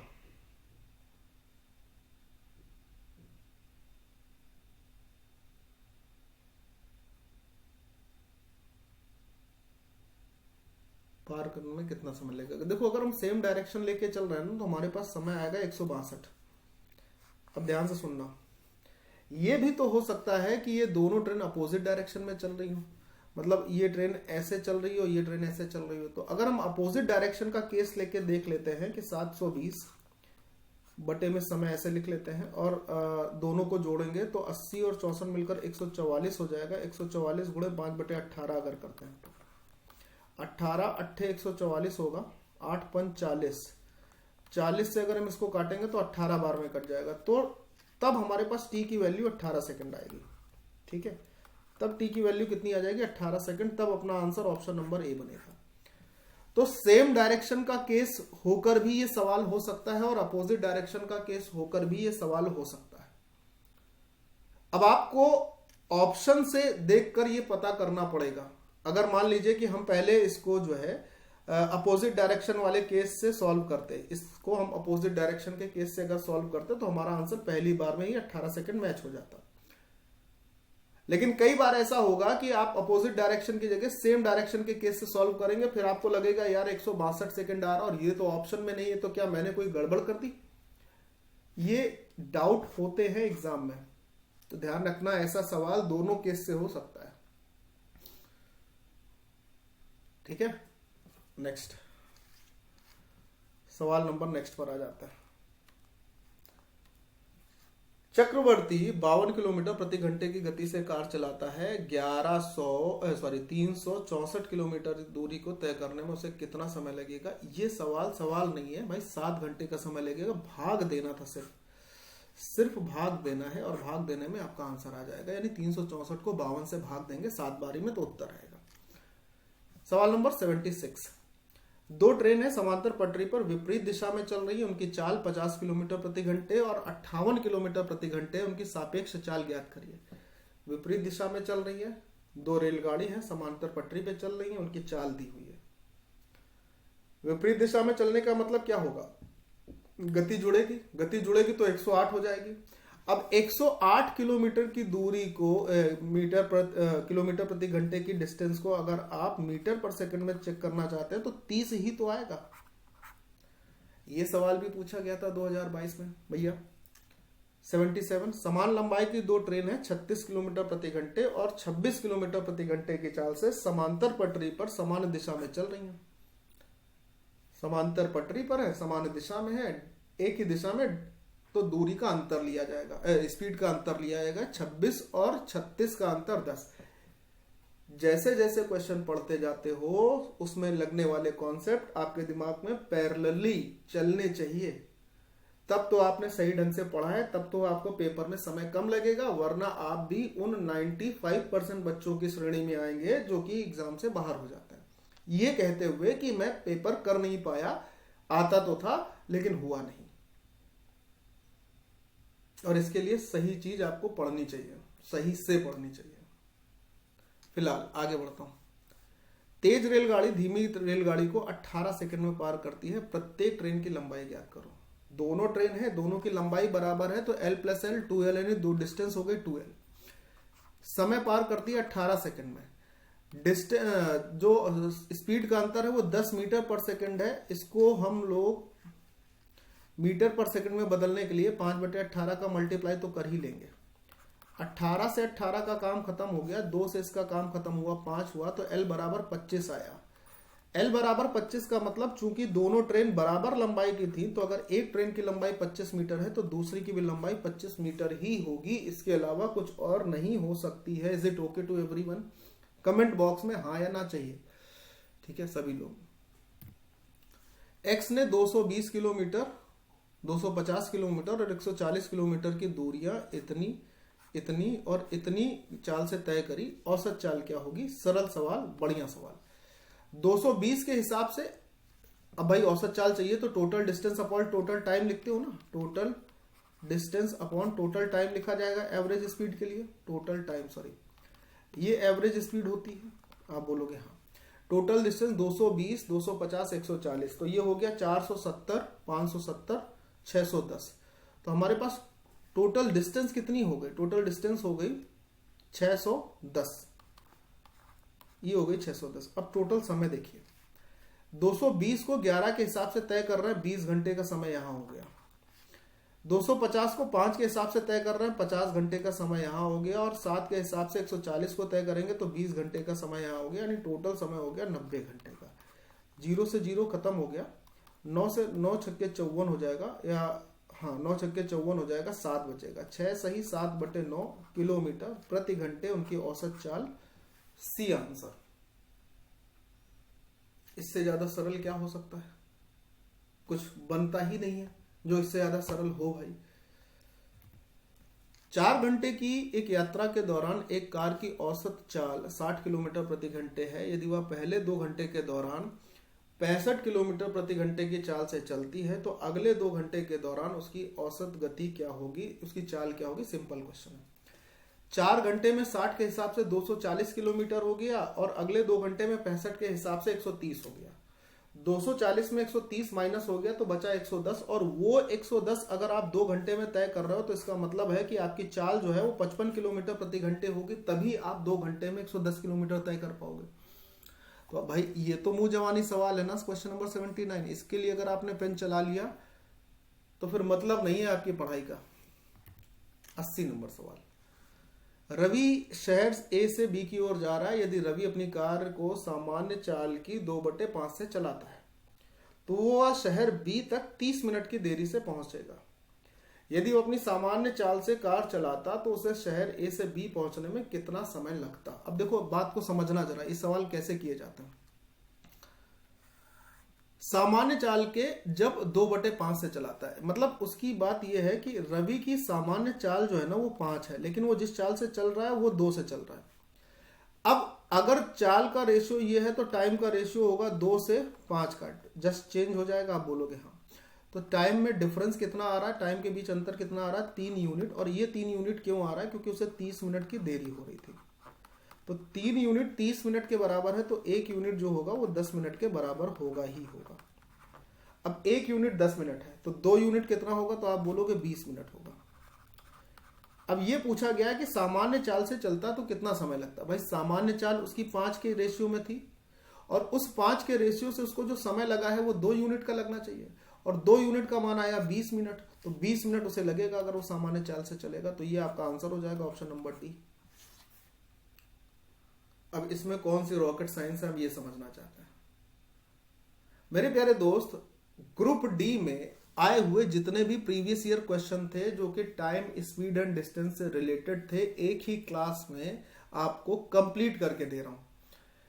2022 में आरआरबी ग्रुप डी में टाइम स्पीड एंड डिस्टेंस के जितने भी वेरिएशन थे, जितने भी क्वेश्चन थे, वो सारे क्वेश्चन मैंने आपको इस वीडियो में करा दिए। पीडीएफ के लिए मैं आप सभी को बता देता हूं कि पीडीएफ आपको जो है हमारे टेलीग्राम चैनल, यहां पे देखना, पीडीएफ हमारे टेलीग्राम चैनल मैथ बाय अनुराग दीक्षित में आपको मिल जाएगी। लिंक आपको डिस्क्रिप्शन में इसका मिल जाएगा चैनल का, ठीक है। मैथ बाय अनुराग दीक्षित इस चैनल पर मिल जाएगी और लिंक जो है आपको डिस्क्रिप्शन में मिल जाएगा। दूसरी बात यह है कि इसी तरीके से मैं हर एक चैप्टर आपको करा दूंगा ग्रुप डी के लिए भी और एनटीपीसी के लिए भी। अगला टारगेट ये रहेगा कि एनटीपीसी में आए हुए सभी प्रीवियस ईयर क्वेश्चन जो पिछली बार पूछे गए थे वो मैं आपको एक ही वीडियो में टाइम स्पीड एंड डिस्टेंस के सारे करा दूंगा, ठीक है, एक साथ आपको दूंगा। इसी प्रकार से हर एक चैप्टर एग्जाम तक मैं आपको धीरे धीरे करके देता रहूंगा और डेली शाम को 5 बजे जो आपका प्रैक्टिस सेट है, जैसे मैंने वादा किया था 30 दिन 30 practice set Monday to Friday, वो आपको मिलेगा ही मिलेगा। पीवाईक्यू डोज आपको मिलेगा ही, इंफॉर्मेशन आपको मिलेगी, वैकेंसी के विषय में आपको डिटेल आपको मैं दूंगा ही दूंगा वीडियो बनाकर। बाकी जो रेलवे से संबंधित जितनी भी जानकारी है जिसके वीडियोस मैं बनाता हूं, जैसे कि कितने फॉर्म भरे गए, कौन सी पोस्ट का प्रेफरेंस होना चाहिए, एएलपी में कट ऑफ कितना जाएगा, ये आपको टाइम टू टाइम मिलता जाएगा। कभी अगर किसी दिन कोई वीडियो नहीं मिल पाता तो उसके लिए आपसे क्षमा भी चाहूंगा, क्योंकि एक आदमी बहुत सारे काम करने की कोशिश कर रहा है, अपने सभी मित्रों को अच्छा करने की कोशिश कर रहा है, तो उसमें अगर कभी डिले हो जाए तो उसके लिए क्षमा है पहले से ही। और जितने भी भाई लोग अभी भी, जितने भी लोग नए हैं, पहले तो शेयर कर दीजिएगा, सभी से बोल दीजिएगा, जो भी शेयर कर रहे हैं, जो भी दोस्त यार हैं, चैनल को फॉलो कर लें। आप चैनल पर नए हैं तो मैथ की समस्याएं आपको नहीं आएंगी, ये मेरी गारंटी रहेगी, ठीक है। तो चलिए दोस्त, फिलहाल अभी के लिए इतना ही। नेक्स्ट क्लास में आपसे फिर मुलाकात होगी। बाय बाय, जय हिंद एंड टेक केयर दोस्त।